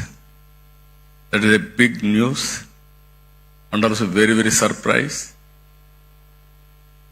Then if you see after some time when I became MLA, there was a big problem of energy, low voltage, all pump sets will be totally spoiled. Even sometimes all crops will be withered away. There were days when I was Chief Minister of Andhra Pradesh, 50% of time whenever there is a session, we are having a budget session in March. March is the best season for agriculture. They need power and also hot. Automatically there is no power. All MLAs used to block the assembly through adjournment motions. Then I used to discuss about, there were days we adjourn the assembly, go to the field, what is happening, and then come back and report to the assembly members. Then I thought in this country, better to go for reforms. Already one state has introduced reforms, Orissa. They were forced to withdraw reforms again because of pressure from public and political parties. In this country, I started first time power sector reforms in 1999 or 2000. That is the beginning. First regulatory commission has been set up. And also transmission, distribution, generation companies have come for more accountable and transparency and better delivery. We are able to manage power position very well at that time. If you see, sometimes we have to pay some price also. I brought power sector reforms. I lost power in 2004. Even all my MLAs, everybody told me, no, you are moving very fast because sometimes some reforms, some people will get adverse effects in the short term, but ultimately it will be beneficial. Again, if you see clean energy, solar, wind, all these things, around 2014, prohibitive cost, 14 rupees unit production cost. Nobody thought about it. At that time, Government of India has come forward, Honorable Prime Minister Narendra Modi ji, to promote green energy in a big way, solar, wind and everything. as rightly mentioned Mr. Saraswat, panels we have to import from China with a prohibitive cost also. So many challenges, opportunities. Then we have scaled up in a big way solar energy. Now it has come ₹2.20. And also, once we don't know where power is coming, today you can generate power at your rooftop. Even SRM can generate power, required power for the university campus. That is the stage today. Because of solar power is coming, but it is only daytime when there is sunlight. There is a wind power. It will come only evening, that too whenever there is a wind. Now, pumped energy, that is one more concept I started not now. Around 95, 97, in Sri Salem, I started reversible pumps for peak load factor, how to manage. Then that has gone at that time, sometimes power demand also is changing according to situation. Earlier I had a problem, power shortage in the evening and also morning, 10 to 11 like that, because agriculture operations. Today, power is generated during the day. I don't have any problem in the morning. I need more power in the evening sometimes. Peak load out of balance. Now pumped storage energy has come. Battery has come. Battery is very costly. But ultimately sustainability is the problem and cost is the problem. Now we are all talking now. Clean hydrogen. That is where how to make it power cost effective and affordable. Either that is a very interesting experiment we are all thinking now. If you see global warming, all countries are moving how to go for green energy. If you see here, Honorable Prime Minister has announced 500 gigawatts non-fossil fuel energy by 2030. And also net zero by 2070. Clean hydrogen and its derivatives. We are aiming decarbonization. And we are discussing today and tomorrow here. This is where circular economy, recycling of water, recycling of energy recovery, so many things we are going to discuss. In this, Andhra Pradesh wanted to play very major role. There is one advantage I wanted to inform all of you. Andhra Pradesh, one advantage solar, second advantage wind, third advantage pumped energy, fourth advantage we are having beautiful sea coast, nearly 1,000 kilometers. Now green hydrogen, you wanted to, green hydrogen or ammonia, all these things you want to export. You need port facility. We are having 1,000 kilometers. Now people are coming to Andhra Pradesh because this is another advantage for us. Now in Visakhapatnam, our NEDCAP and Government of India NTPC subsidiary, they are going green hydrogen. Even Greenco is coming in a big way. Already they are having one hybrid model, what I told you very clearly, solar, wind and also pumped energy. Very cost effective. Now they are going in a big way, green ammonia in Kakinada. Even one more friend from England has come now to start basing on Krishnapatnam. Now every 50 kilometers there will be one port in Andhra Pradesh in the near future. That is our plan. So that I wanted to make it logistics hub.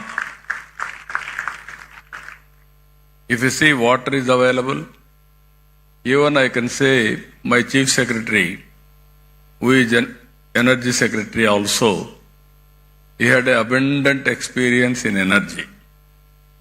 I started power sector reforms. He worked nearly 14 to 15 years in energy sector. No other IAS officer had knowledge about it. He had enough knowledge. With all these factors, what I wanted to announce here,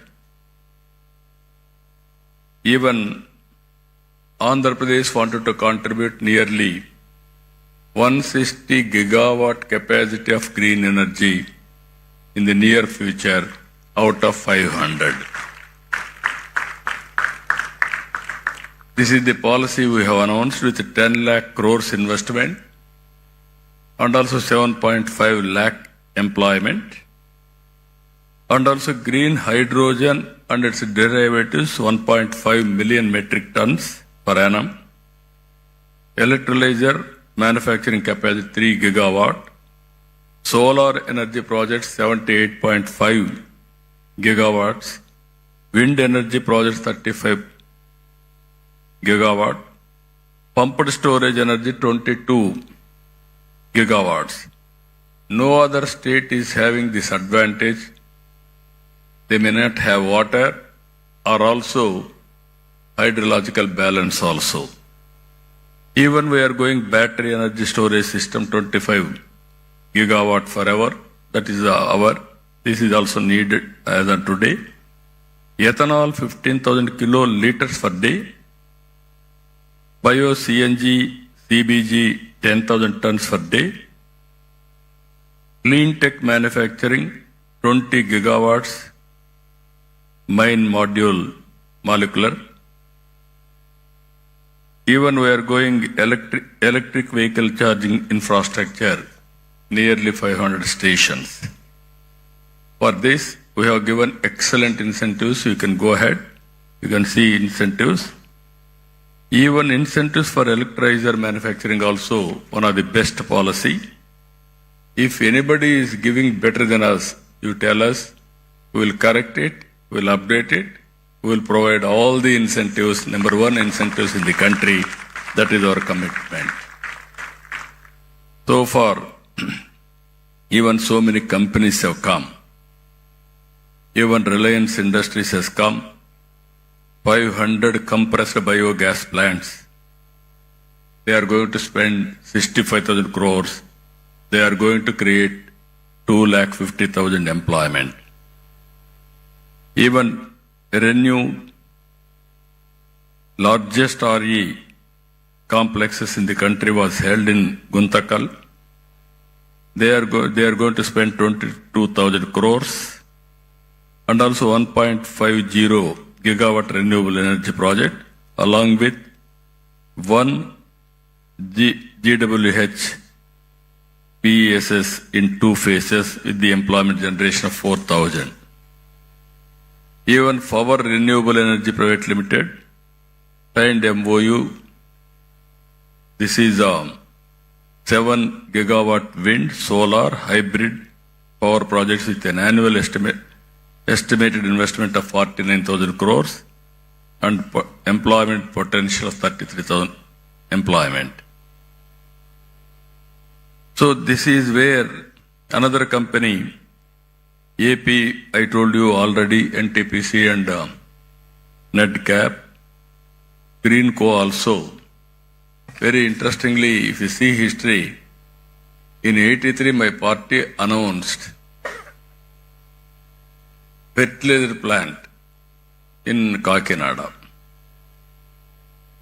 Then one entrepreneur who is selected, KVK Raju, he started Nagarjuna Fertilizers. Today, Greenco has taken over that Nagarjuna Fertilizers. They are going ammonia. At that time, we have given wet leather plant. Today, same premises they are converting into ammonia.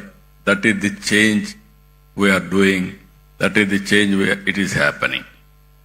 As I rightly mentioned, we are having all advantages.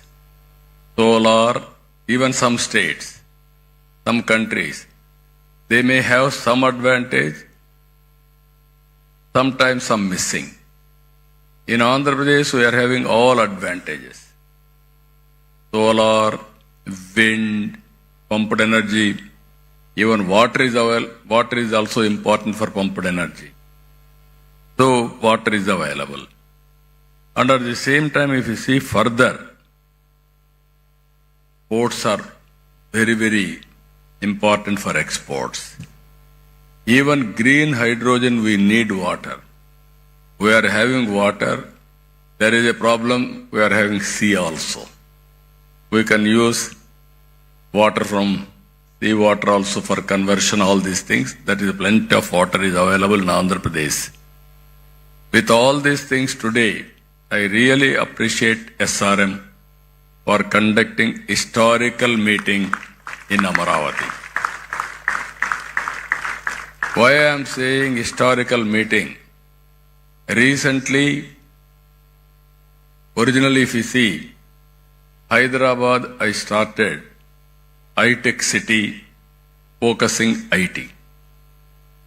Recently in Amaravati, we started Quantum Valley focusing artificial intelligence. Now today, I am very happy, we are focusing Hydrogen Valley starting from here. One is Quantum Valley, quantum computing, technology with deep tech, everything. How to protect environment. There you need green energy and also downstream industries, total ecosystem. You can imagine if you can protect nature and you can use technology in a big way, sky is the limit for development. Or otherwise we will have all problems. That is where two valleys are coming here. One is Quantum Valley for computing and also technology.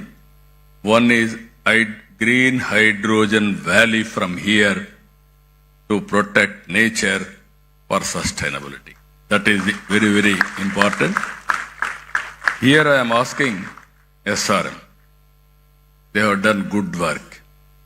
This is only the beginning. I am requesting SRM to take lead to bring industry, green hydrogen players who are all in the field, and also research organizations and all users. How to take to logical conclusion. Today, it is a matter of cost. If you scale up, and at the same time, if you can go for innovations, you are all here. Our youngsters are also here. Continuously you will think you will get so many solutions. How to get best solution for reducing the cost, thereby affordability. That is only a game changer. For this, hydrogen storage, transportation, and so many things, we can work it out. There I am saying today, after today, tomorrow, all discussions will conclude. We will declare Amaravati Green Hydrogen Declaration 2025. Same day, next year, we will meet again to review what we have done, what is the progress. Bring knowledge available globally bring all experts and players available globally, and also we will improve further with value addition. If you can provide all solutions, I am here to give proof of concept. Some chief ministers may not understand, but our Prime Minister is very clear. He had a clarity in technology and also vision. That is where I am saying always, right time, right place, right person. That is Narendra Modi ji as on today. Now India is having very good advantages. I am telling you again and again. Reforms has been started in 1991. First mover advantage in technology, that is 1995. Demographic dividend as a windfall gain. All other countries are facing a problem of aging, where India is able to provide capable and also very, very effective human resources to solve their problems. That is the strength of India today. Even some countries are depending on India for solving their problems or serving their community. India is having capacity to serve that. So with all advantages, I am appealing all of you, 2 days, have a good time, and also bring all innovative ideas and give it to us. We will implement it. We will meet again next year, same time here. What we have done, proof of concept, and then scale it up, then replicate, then it will be model for the global community also. That is where we are going to do it. I am very happy. This is very, very innovative summit and creative summit. Earlier, all education institutions means only teaching, only academic, not application. Even abroad, every university you are seeing, either Stanford, Harvard, or Purdue, so many universities, they are bringing all players together and they are giving solutions for the problem. We have spent so much of money, but always you have to keep it in mind. What we learn has to be used for outcomes. If you provide a proof of concept, then it is a reality. Otherwise, it is only a theory. Then you have to train again for providing proof of concept. Now in India also we are changing our approach. Our universities are doing very well, either IITs or universities like SRM and other universities are doing very well. I wanted to make Amaravati as an education hub for global knowledge. That is what I am thinking to promote here. SRM is here, WIT is here, SLRA has come, even BITS Pilani is here, Amma University is here. I wanted to bring other universities globally, the best universities. I am asking all universities to focus 3-4 subjects. Bring industry, research organizations, give a solution for the problems, solve the problems, then prepare use cases, we will adopt it, we will take forward. That is how all universities I want to use for solving the problems of the society what we are facing today. I am very happy. SRM has taken lead. Even other universities are also working in that direction. We will encourage all universities who are all working in this direction and make use of their services in the near future. So, with all these things, very, very important subject, critical subject. Future is only green hydrogen. It is a game changer. How to take logical conclusion One is affordability. Second is cost effective. These two aspects, if you can break through, even I am asking all youngsters, they have to do innovative ideas, brainstorming with their colleagues, come to solutions. Even if you see today, Vijayawada and also Visakhapatnam are the best top 10 cities in India for having excellent skills. That is where reports are coming. In future, Andhra Pradesh will be the best state for entrepreneurship and also skills available in the country. That is what is going to happen in the near future. With all these things, really, I appreciate Mr. Satyanarayana, Pro Chancellor, SRM, and Narayan Rao. Always he is pushing things. I wish him all the best. Once again, all members who are all assembled here, best of luck. I wish all the best. Thank you, one and all.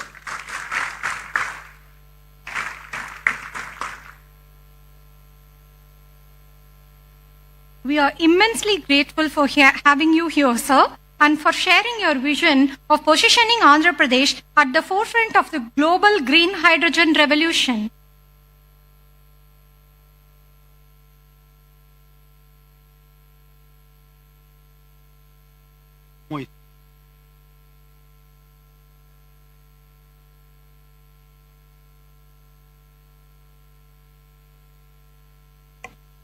We are gathered here today in this landmark occasion to witness the signing of the two transformative memorandums of understanding between the Government of Andhra Pradesh with Yamuna and JKSH and Hinfra. First, we welcome Mr. Gal Bogin, representing Yamuna, for their visionary 1 million ton per annum green ammonia project at Krishnapatnam with an investment of 16,000 crores. Next, we are honored to invite Mr. Tomoho Umeda, representing JKSH and Hinfra, for their ambitious project at Machilipatnam, comprising 150 KTPA green hydrogen and 600 KTPA green ammonia, with a massive investment of rupees 35,000 crores. Together, these initiatives are expected to generate approximately 10,500 employment opportunities, reinforcing Andhra Pradesh emergence as a global hub for sustainable energy innovation. These projects are being facilitated by Dr. M. Kamalakar Babu, Vice Chairman and Managing Director of NRED CAP, under the guidance of the Energy Department, Government of Andhra Pradesh.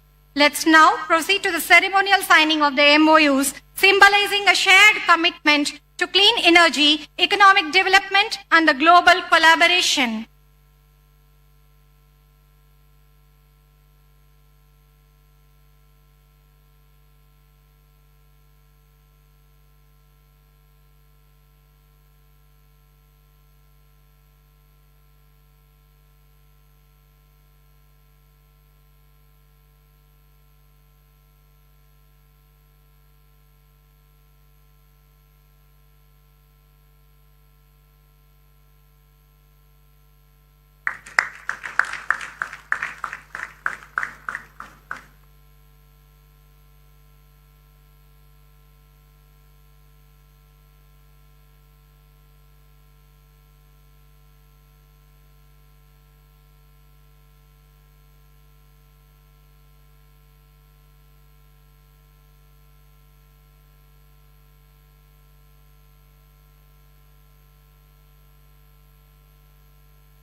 we kindly request Sri Nara Chandrababu Naidu Garu, Honorable Chief Minister of Andhra Pradesh, to felicitate Dr. V.K. Saraswat, Honorable Member, Niti Aayog.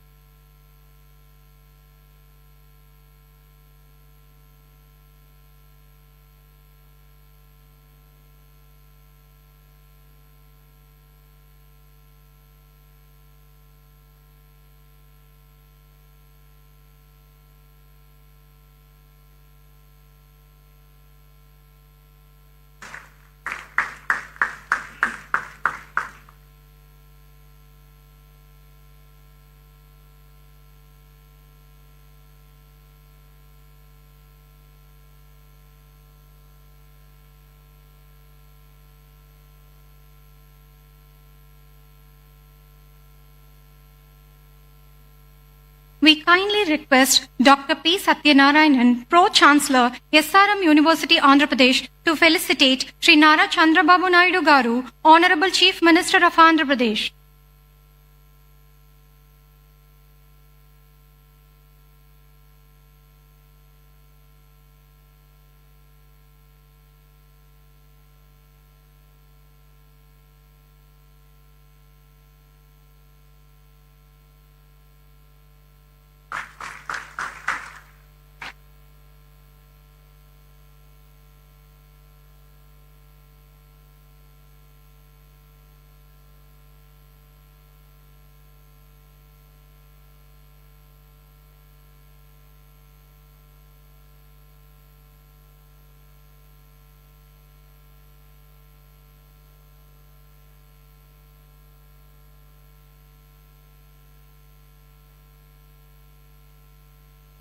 We request Professor Satish Kumar, Pro-Vice Chancellor, SRM University, Andhra Pradesh, to felicitate Dr. Chandrasekhar Pemasani, Honorable Minister of State for Rural Development and Communications, Government of India.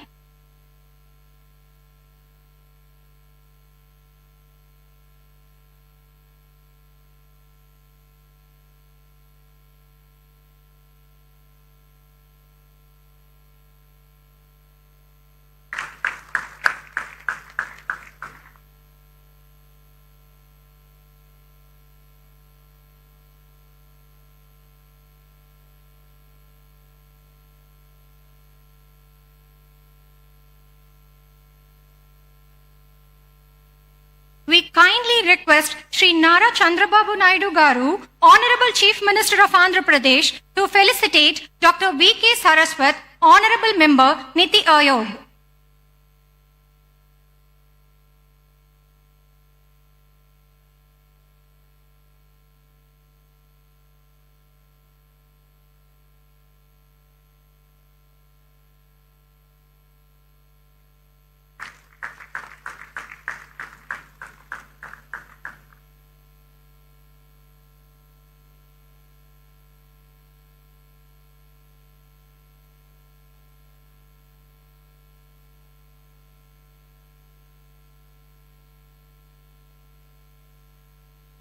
We request Professor Satish Kumar, Pro-Vice Chancellor, SRM University, Andhra Pradesh, to felicitate Dr. Sujit Pillai, Finest F. MNRE.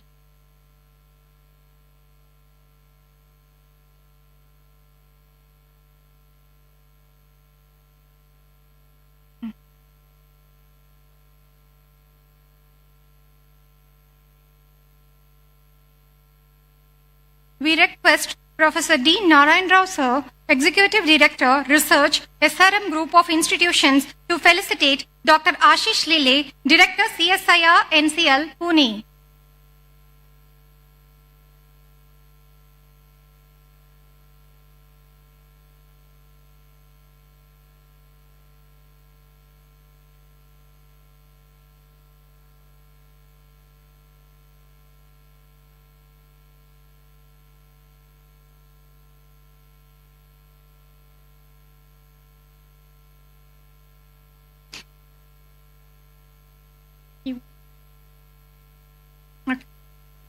We request Professor D. Narayan Rao, Executive Director, Research, SRM Group of Institutions, to felicitate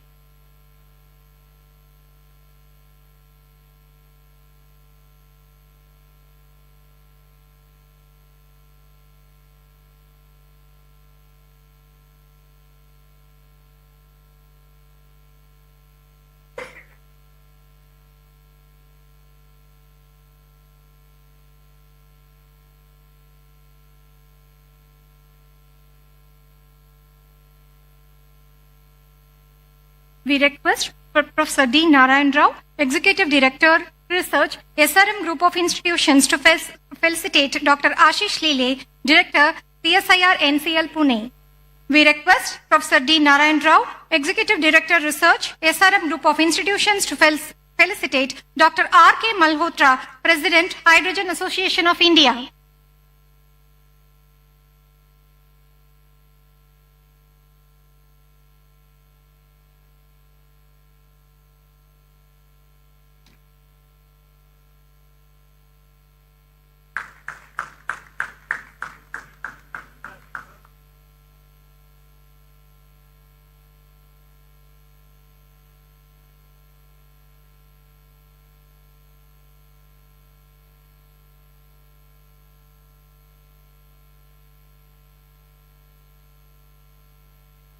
We request Dr. P. Satyanarayanan, Pro-Chancellor, SRM University, Andhra Pradesh, to felicitate Mr. Pranav Tanti, President, CEO, Synergen Green Energy, USA.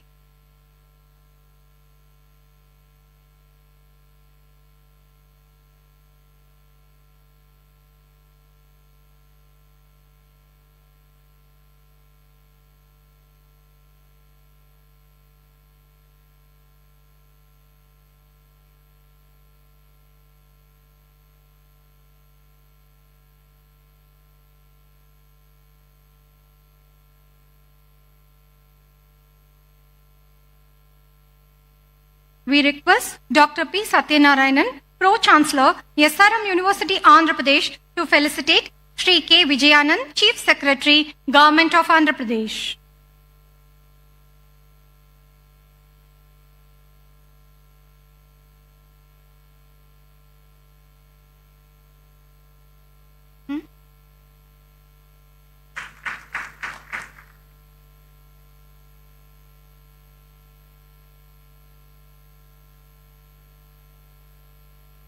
Finally, to conclude this inaugural session, we invite Dr. M. Kamalakar Babu, Vice Chairman and Managing Director, NREDCAP, Government of Andhra Pradesh, to deliver the vote of thanks.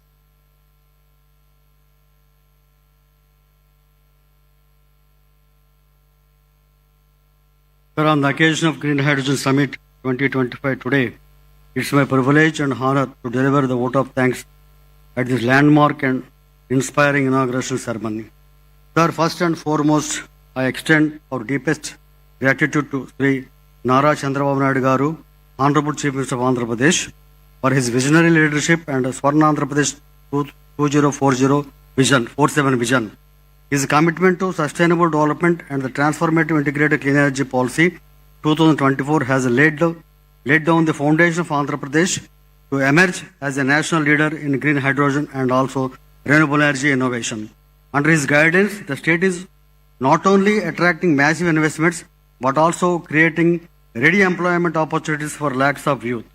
Sir, we are very happy to, sir, your good selves have announced that Amaravati Green Hydrogen Valley Declaration, sir. We work under your able guidance and will do the needful, sir. Sir, and also we are privileged to have Dr. K.V. Saraswati ji, Honorable Member, Niti Aayog, Government of India, with us today as the premier think tank of the Government of India. Niti Aayog continues to play a catalytic role in shaping India's clean energy and renewable energy roadmap. Our sincere thanks to Dr. Chandrasekhar Pemasani Garu, Honorable Minister for State Rural Development and Communications, Government of India, for his commitment and inclusive development and rural connectivity, and also he has given today an extensive insights in the field of green energy hydrogen summit, particularly for the benefit of the Andhra Pradesh. Sir, a special word of appreciation to Sri K. Vijayanand Garu, IAS Chief Secretary, Government of Andhra Pradesh, for his pivotal role in driving implementation of Andhra Pradesh Integrated Clean Energy Policy 2024. His administrative leadership and technical expertise in Energy Department has been instrumental in enabling the rapid progress of green hydrogen initiatives and fostering robust clean energy ecosystem in the state. We extend our heartfelt thanks to Dr. P. Satyanarayanan, Pro Vice Chancellor, Pro-Chancellor for SRM University, AP, for hosting the summit and for his vision in making SRM a center of excellence in clean energy, education and research. Sir, I will also extend my sincere thanks and gratitude to Dr. Sujit Pillai, MNRE, and also Dr. Malhotra, President, Hydrogen Association of India, Dr. Abhinav Thanti, President, Sujlan Green Energy, and also Professor Dr. Narayan Rao, Executive Director, SRM University, and also Professor Parthasarathy and Sujit Kolluri, who has given a very good insights and also work together with our things. And so, sir, to all the CEOs, industries leaders present, thank you very much for your commitment and to innovation and investment in Andhra Pradesh green hydrogen's ecosystem. Your collaboration is vital to achieving our ambitious targets. We also wish to acknowledge the invaluable contribution to our organizing partners, SRM University, Andhra Pradesh, IIT Tirupati, MNRE Government of India, NEDCAP. Your collective efforts have made the summit possible and impactful. To our sponsors and industry sponsors, thank you for your generous support and belief in your vision, sustainable future powered by green hydrogen. We sincerely extend our gratitude to press and electronic media, whose relentless service to the and also main pillars for the dissemination of the information to the entire state and country. We also express our sincere thanks to CMO officials and the district administration for their time and guidance to make this program successful. Finally, all the professors, students, esteemed guests, volunteers and dignitaries present here today, thank you for your enthusiasm, dedication and participation. Your presence marks the beginning of a transformative journey toward a greener tomorrow. Let us carry forward the momentum to today's inauguration, fostering deeper collaboration, driving policy innovation and catalyzing strategic investments as we collectively shape the future of green hydrogen in Andhra Pradesh and beyond. Thanks everybody. Jai Hind, Jai Andhra Pradesh.